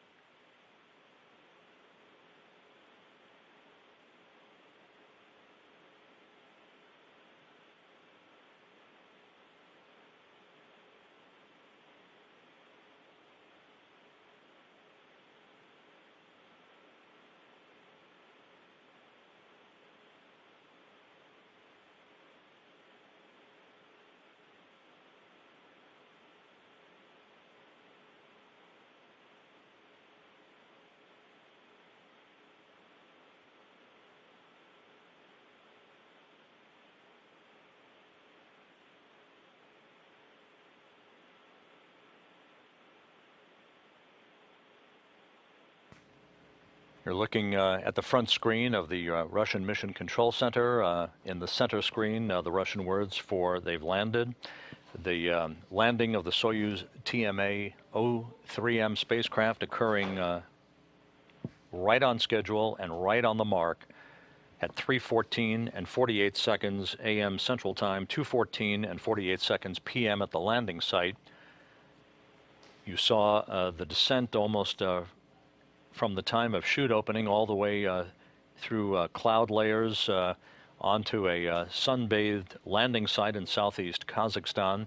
Search and recovery forces now moving toward the vehicle itself to begin the process of safing the Soyuz and the extraction of the crew.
This is Mission Control Houston. To recap, we were a captive audience to live television of the Soyuz TMA-03M vehicle descending under its main parachute for a touchdown that occurred on time and on target at 3:14 and 48 seconds a.m. Central Time about 7 minutes ago. That capped off a flawless night of activities that began with the farewells and the hatch closure in the mid-evening on Saturday night. All of the leak checks and preparations for undocking went without a hitch. The undocking itself occurring over China at 11:47 and 50 seconds p.m. Central Time on Saturday night, just before 1 a.m. Central Time, Eastern Time on Sunday morning. The Soyuz vehicle unlatched itself from the Rosviet module that it had been attached to since December 23rd, following the launch of the Petit, Kononenko, and Kuiper's crew from the Baikonur Cosmodrome in Kazakhstan 2 days earlier. The undocking was followed by a quick test of the Soyuz digital autopilot system, an engineering analysis test that had been scheduled and pre-planned. That enabled the Soyuz to begin backing away and phasing away from the International Space Station over a period of 2 orbits before the deorbit burn of the Soyuz engines at 2:19 a.m. Central Time that enabled the Soyuz to drop out of orbit for its descent back into the Earth's atmosphere. The 3 sections of the Soyuz separated pyrotechnically from one another 28 minutes after the deorbit burn. That was followed a few minutes later by the deployment of the parachutes and a flawless descent on a Sunday afternoon for a landing in southeast Kazakhstan, about 145 kilometers just to the southeast of the town of Zhezkazgan.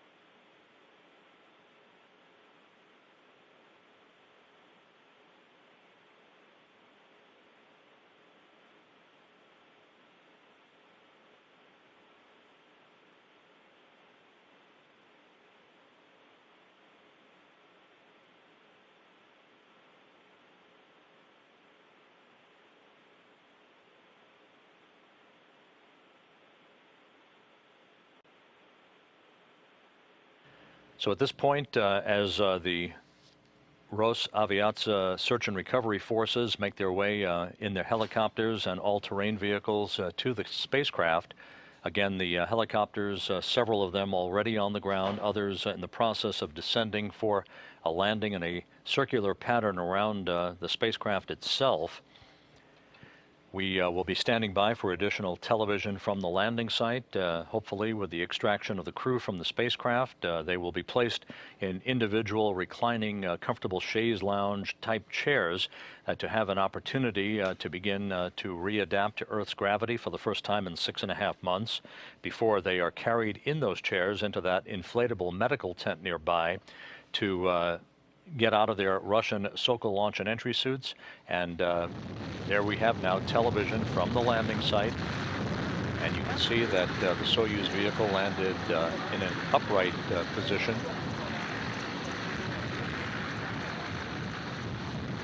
Depending on the conditions out at the landing site and the wind, sometimes the spacecraft will land and bounce or be dragged off onto its side.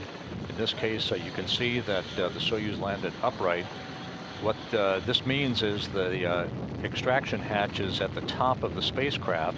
A small ladder will be erected alongside of the spacecraft, and the crew then will be pulled out of that top hatch one by one in order to make their way down the ladder and into the chairs that will be set up a short time from now.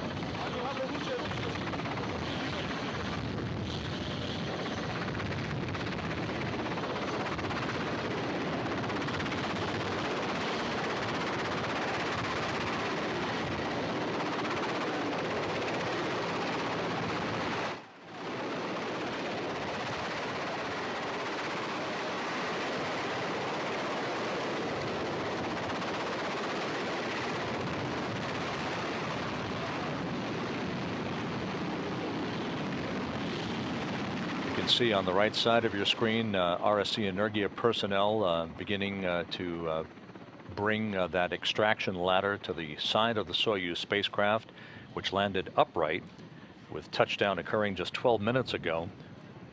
You can see the rapidity with which the search and recovery forces attend to the spacecraft. That, of course, aided by what was a bullseye landing for the Soyuz vehicle, bringing Oleg Kononenko, Don Pettit, and Andrei Kuipers back to Earth after 193 days in space, 191 days on board the International Space Station. Back up on the station, 250 miles overhead, the newly comprised Expedition 32 crew, the new commander, Gennady Padalka, the first three-time station commander, along with NASA flight engineer Joe Akaba and Russian flight engineer Sergei Revin, will be going to bed a short time from now for an extended sleep period. Sunday and Monday will both be off-duty days for the crew on board the International Space Station before they resume their normal complement of activities, including scientific research, on Tuesday.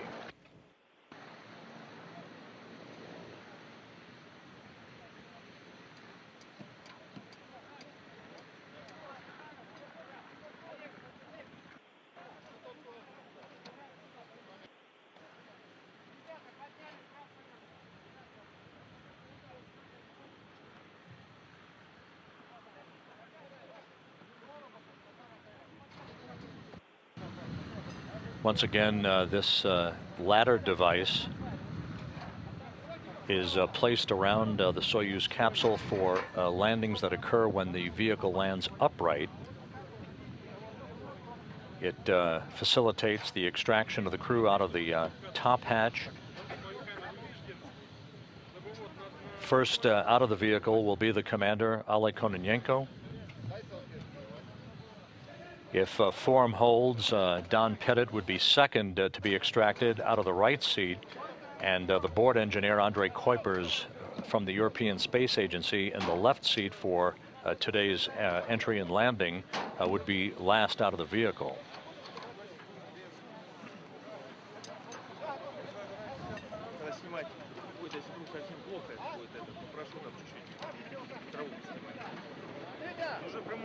And once again, in stark contrast to the weather conditions that Kononenko, Kuipers, and Pettit left the planet on back on December 21st, minus 22 degrees Fahrenheit from the Baikonur Cosmodrome in Kazakhstan, which is to the southwest of where this spacecraft currently is sitting.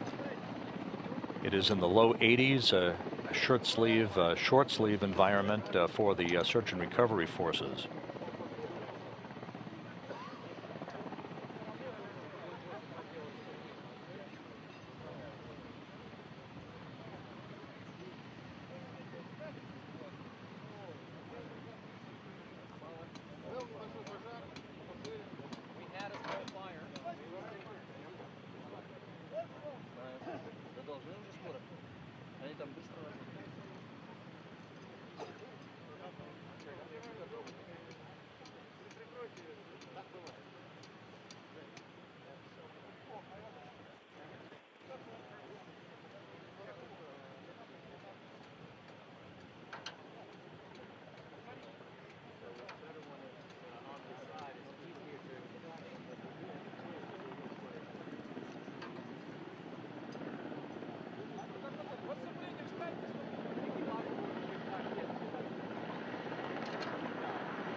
The personnel in the blue suits are NASA support personnel. You just saw Dan Hartman from the International Space Station Program Office representing the ISS program at the landing site.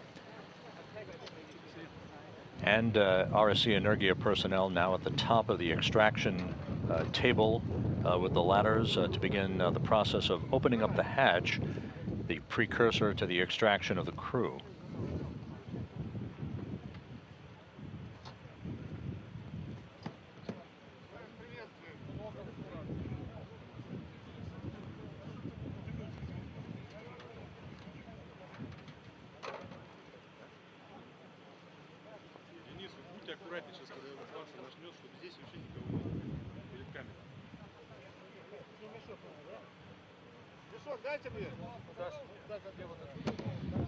Я отсюда буду стоять вот так вот на них, чтобы здесь вообще никого не было. Уйдем.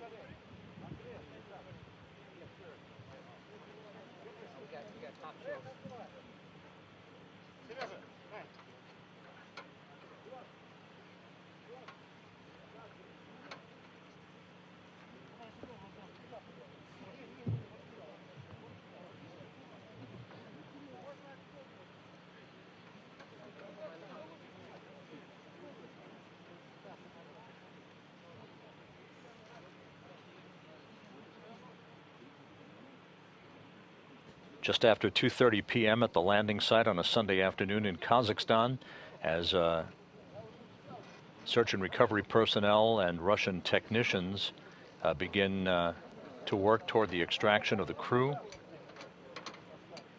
The Soyuz landing just about 18 minutes ago. Within seconds after touchdown, Russian Mi-8 helicopters carrying the support personnel began to land in sequential fashion near the spacecraft to expedite their extraction. They'll be placed in comfortable chairs, reclining chairs, to have an opportunity to get their sea legs or land legs back, as the case may be, so that they can begin their adaptation back to a gravity environment before they're brought into a medical tent nearby that has been inflated and erected. That medical tent is where the crew will get out of their Russian Sokol launch and entry suits and get into more comfortable clothing before they are flown back by helicopter. Each crew member has his own helicopter to fly back 2 hours to the city of Karaganda, which was the staging city for this landing today. There they will be greeted by a traditional Kazakh welcoming ceremony. Pettit and Kuipers will board a NASA plane to begin the long flight back to Houston, while Oleg Kononenko boards a Gagarin Cosmonaut Training Center plane to fly back to Chkalovsky Airfield outside of Star City, his training base.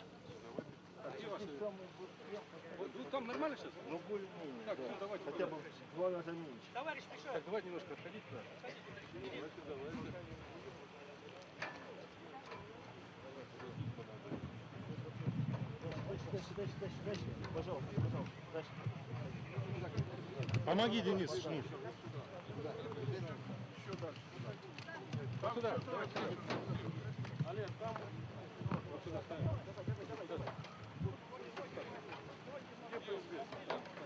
And you can see, although somewhat obscured by the horde of people around the spacecraft, Oleg Kononenko, the Soyuz commander, is now out of the top hatch.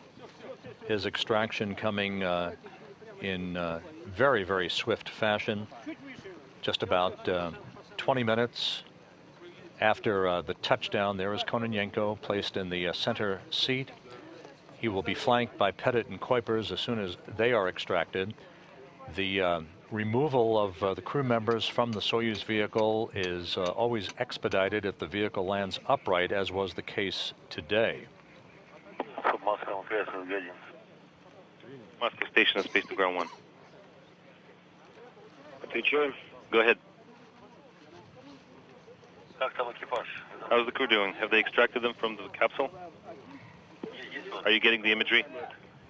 So far, they only got Oleg. Say again. So far, they only got Oleg out. Oleg, okay. Well, what's the schedule going to be like for us from now on? Well, As soon as they've extracted everybody from the descent module, I'll give you a call, and then we'll revisit our timeline. Okay. Все хорошо, до связи. Я так понимаю, мы до утра непрерывно спать не будем. But I figure we won't be able to really go to sleep until morning comes, so I'll call you later in the day, and then I'll get you all the data on pressure gauge readings and so on and so forth. Correct. All right, we'll stand by. Soyuz Commander Oleg Kononenko waving as he's being attended to by his complement of Russian flight surgeon and nurse personnel. Everything continuing to proceed on track. The next crew member who should be extracted should be Don Pettit out of the right seat of the Soyuz vehicle. And as you heard in that space-to-ground communication with the Russian Mission Control Center, the new station commander, Expedition 32 Commander Gennady Padalka, inquiring about how the crew is doing, and was informed that Kononenko is out and that the rest of the extraction process is in work.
Continuing to receive live television from the landing site in southeast Kazakhstan. Oleg Kononenko, the Soyuz commander, was extracted from the center seat of the Soyuz, which landed upright at 3:14 a.m. Central Time, 2:14 p.m. Kazakhstan time, about 24 minutes ago.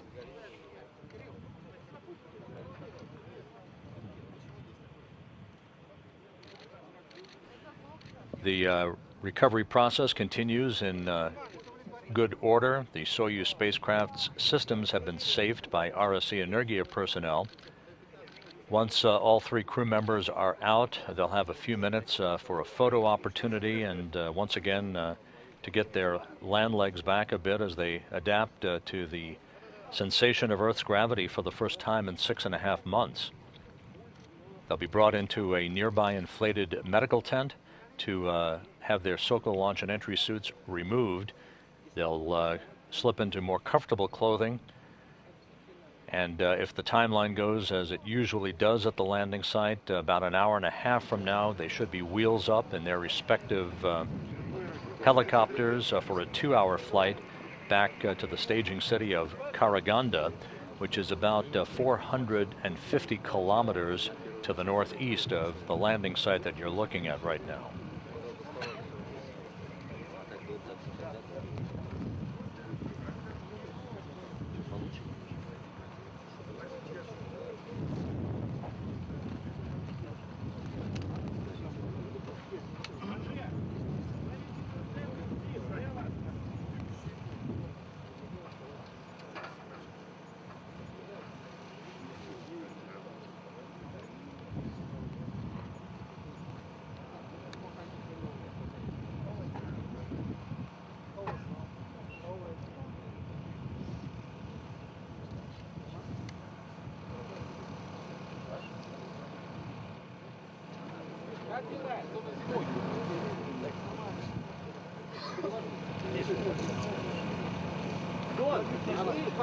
Кто не задействовал, встаньте ближе к этой. Веревочки, да, чтобы толкались.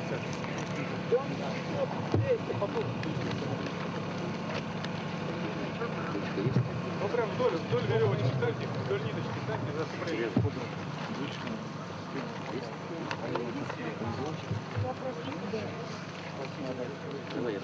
This view at the landing site in the white shirt is Alexei Krasnov, who is the head of piloted programs, basically the head of human spaceflight for the Russian Federal Space Agency. On hand to witness firsthand the landing of the Soyuz vehicle, the extraction of the crew, and the whole process of the search and recovery of returning crew members from the International Space Station. Повтори, не понял, кто когда.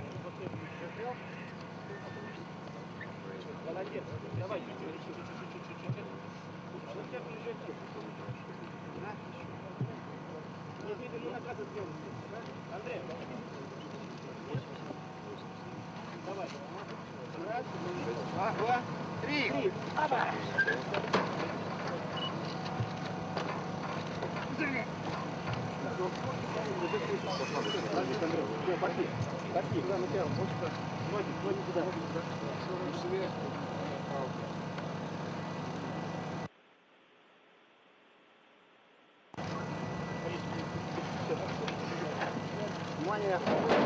And European Space Agency flight engineer Andrei Kuipers now out of the Soyuz vehicle, so they reversed order of what is normally the extraction process of the crew. Kuipers being helped down that slide and will be carried now to that reclining chair. Kuipers back on Earth, his second flight in the books, 204 days in space on 2 missions for Andrei Kuipers. Kononenko, that you see on the left-hand side of your screen, now has completed 392 days in space on his 2 flights. Kononenko flew 4 years ago as part of Expedition 17 and now is tied for 14th place on the all-time list for space endurance. And there at the landing site is the head of the Russian Federal Space Agency, Vladimir Popovkin, who flew on one of the Russian Mi-8 helicopters to the landing site to see how the landing operations occur up close and personal.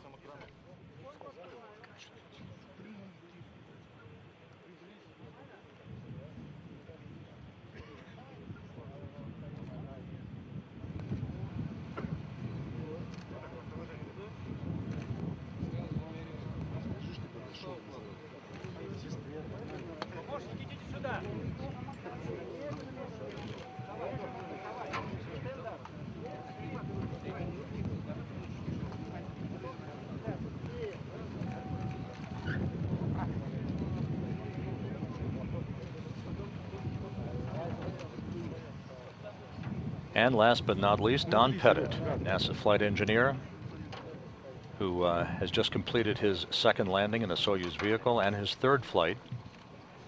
Pettit wrapping up 370 days in space, now 4th on the all-time list of U.S. astronauts, behind Mike Fink, Peggy Whitson, and Mike Foale.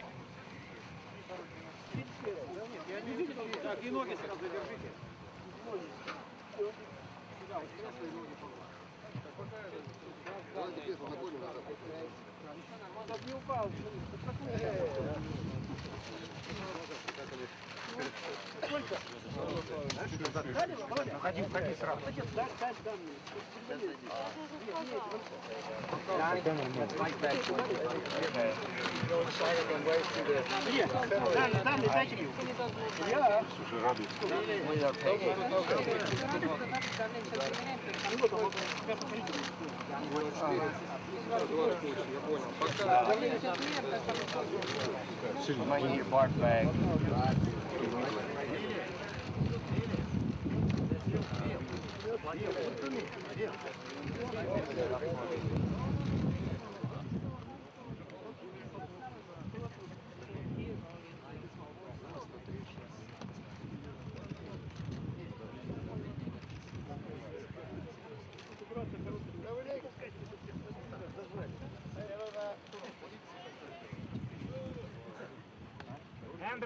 Andrea, wait please.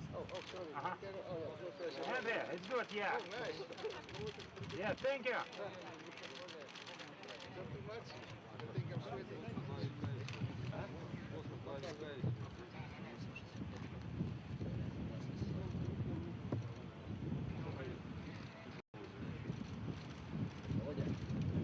на меня звук, в принципе, тоже можно. Второй раз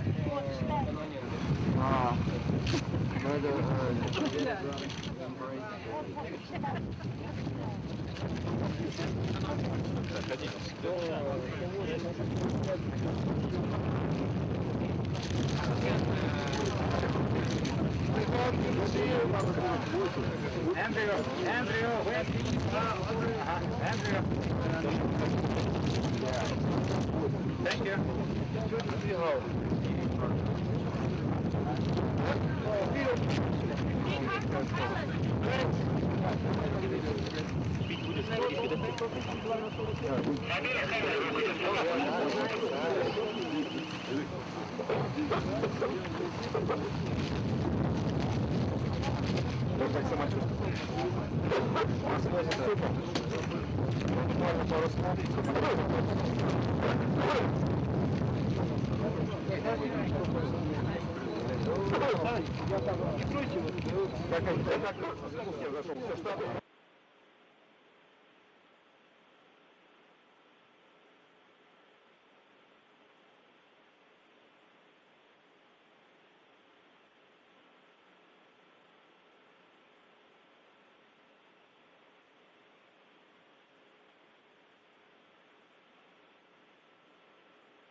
Once again, you're watching video from the landing site in southeast Kazakhstan, where the Soyuz TMA-03M spacecraft touched down about 34 minutes ago, right on time and right on target, 3:14 a.m. Central Time, 2:14 p.m. at the landing site in Kazakhstan.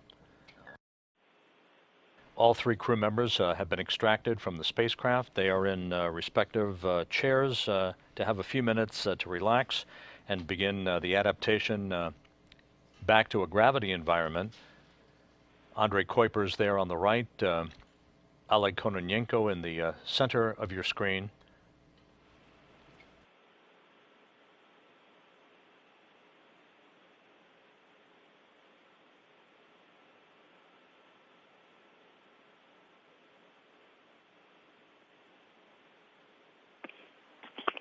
МКС Суба Москвы в канале СГ-1. Station Moscow on space to ground 1.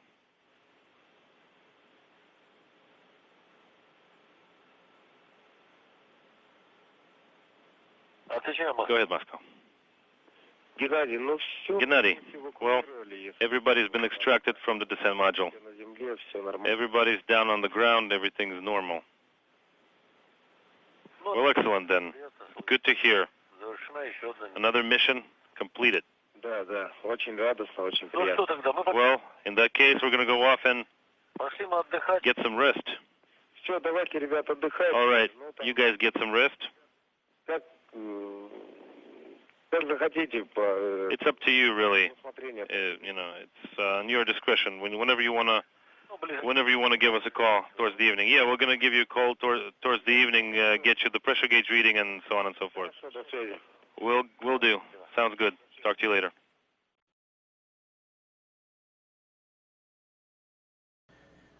With the landing of this Soyuz crew, life continues on board the International Space Station. You just saw the, as you're watching Andrei Kuiper's at the landing site, Oleg Kononenko next to him. Don Pettit also has been extracted. He is in the reclining chair next to Kononenko on the other side. The new commander of the International Space Station, Gennady Padalka. Padalka calling down to Russian mission control and asking how the crew is doing. Flight controllers say they're doing just fine. And Padalka saying we're going to go about our business now, that business being an extended sleep period on board the International Space Station and an off-duty day on Sunday once they are awakened later today.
Part of the post-landing operations include an opportunity for some photos to be taken around the crew members before they are lifted. And there we go, the first crew member, Soyuz Commander Oleg Kononenko, lifted. Now Andrei Kuipers, as they are being brought now into the inflatable medical tent nearby, where they will have their Russian Sokol launch and entry suits removed. They'll be placed into more comfortable clothing, as will Don Pettit, of course, and be prepared for a 2-hour helicopter flight back to the staging city of Karaganda, where the Russian Mi-8 helicopters departed from earlier today to begin to fan out in sequential fashion in and around the landing zone, awaiting for the arrival of the Soyuz spacecraft.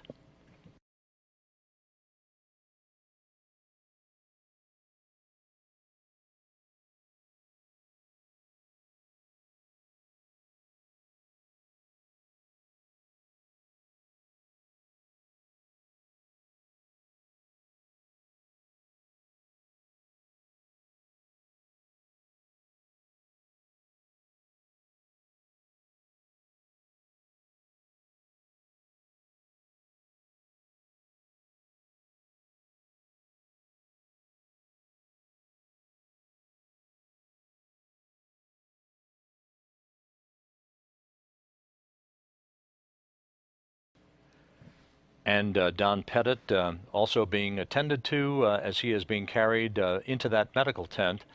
All 3 crew members back on Earth after 193 days in space, 191 days on board the International Space Station. Meanwhile, attending to the removal of some cargo and samples brought back in the Soyuz vehicle are RSC Energia personnel and other members of the search and recovery forces. The Soyuz landing at 3:14 a.m. Central Time, 2:14 p.m. Kazakhstan time, a bullseye on-target landing for the Expedition 31 crew.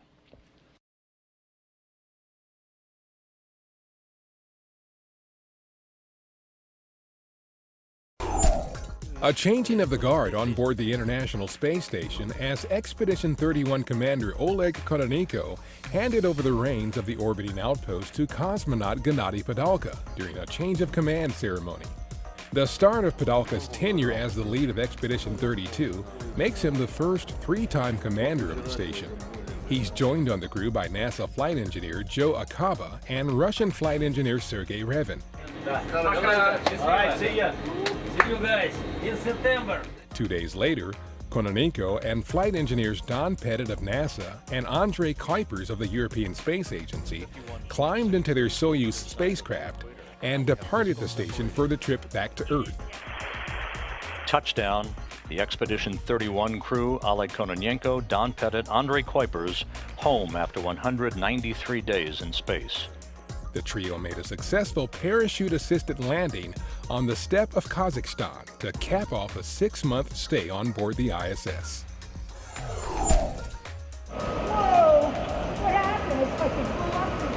Senator Barbara Mikulski, chairwoman of the Senate Appropriations Subcommittee on Commerce, Justice, Science, and Related Agencies, visited NASA's Wallops Flight Facility recently.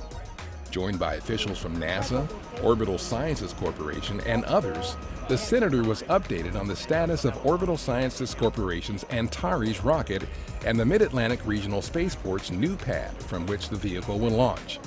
Antares is slated to carry Orbital's Cygnus pressurized cargo module on a demonstration flight under NASA's Commercial Orbital Transportation Services program in December 2012 and began carrying supplies to the International Space Station in 2013. The first steps in preparing for NASA's Exploration Flight Test 1, or EFT-1, in 2014 are underway at the Michoud Assembly Facility in New Orleans. As the Orion team completes its welding of the crew module, the spacecraft will next move to the Kennedy Space Center's Operation and Checkout Facility, where its processing will continue through final assembly and testing.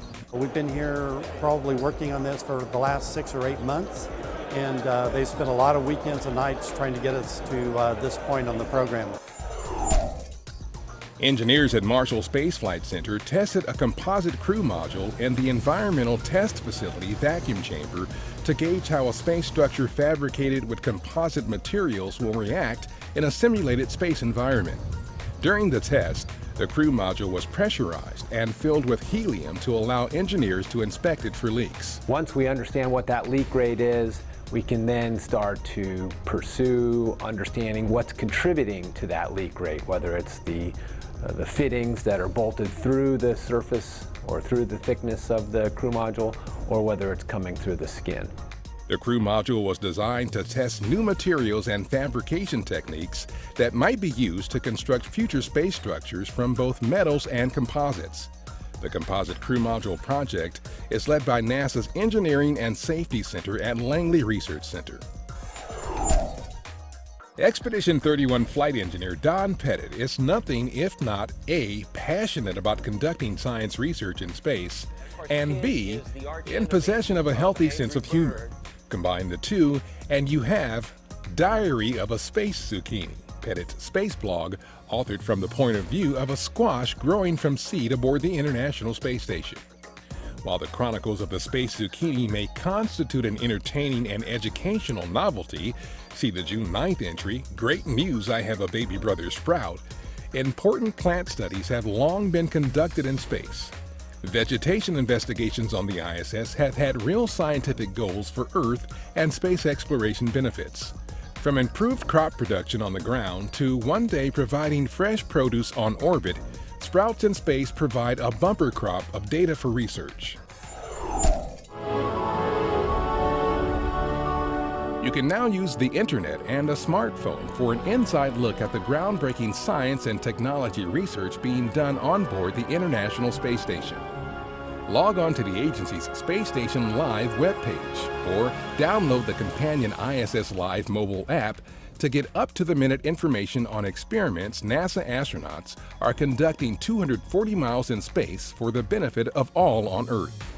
You can also take a virtual tour of the station and get a peek at the operator consoles inside ISS Mission Control at the Johnson Space Center.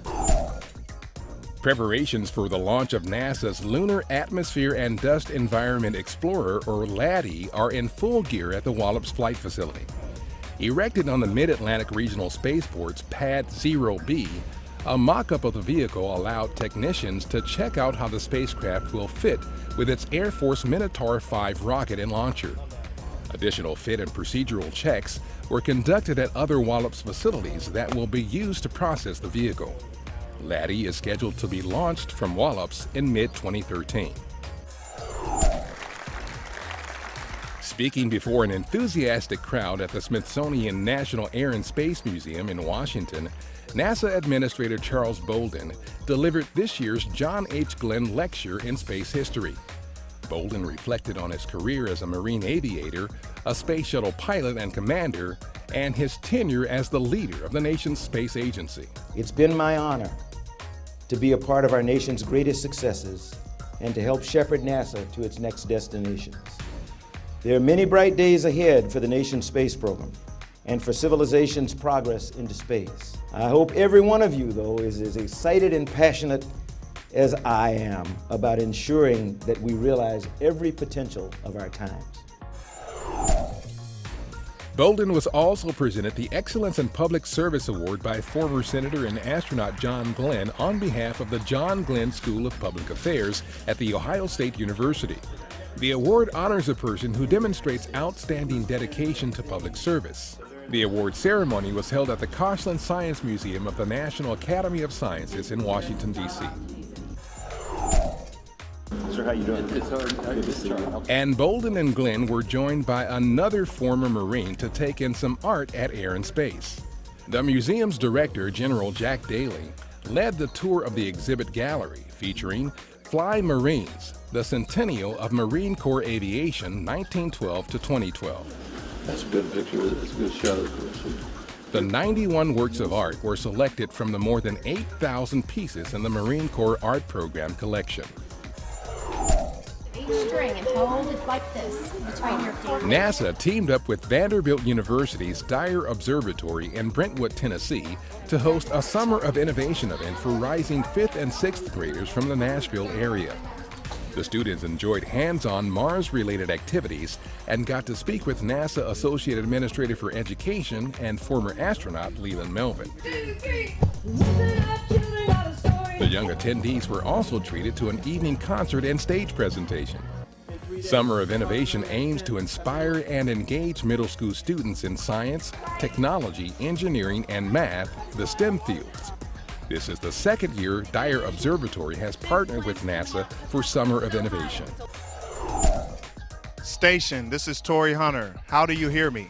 Tori, this is Joe Acaba aboard the International Space Station. I hear you loud and clear. Aboard the International Space Station, Expedition 31 flight engineer Joe Acaba, a lifelong fan of the Los Angeles Angels, recently chatted with Angels outfielder Tori Hunter, who was on the field at Angels Stadium in Anaheim, California, preparing for the team's game that night. I always encourage kids to go out and take away fear, worry, and doubt, and don't listen to anybody that's negative and tell you that you can't do anything.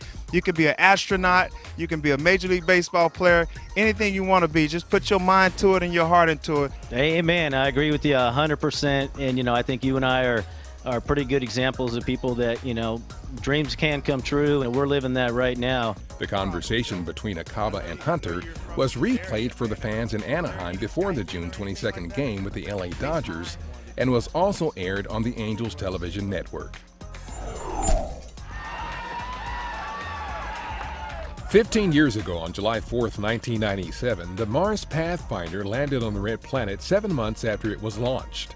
Pathfinder landed on Mars's Ares Vallis in a region called Chrysae Planitia in the Oxia Palus Quadrangle. The mission carried a series of scientific instruments to analyze the Martian surface, climate, geology, and the composition of its rocks and soil. It was the second project from NASA's Discovery program. Pathfinder consisted of a lander renamed the Carl Sagan Memorial Station and a lightweight robotic rover named Sojourner. In addition to scientific objectives, the mission was also proof of concept for various technologies, such as the airbag-mediated touchdown and automated obstacle avoidance, both later used by the Mars exploration rovers. And that's This Week at NASA. For more on these and other stories, or to follow us on Facebook, Twitter, and other social media, log on to www.nasa.gov.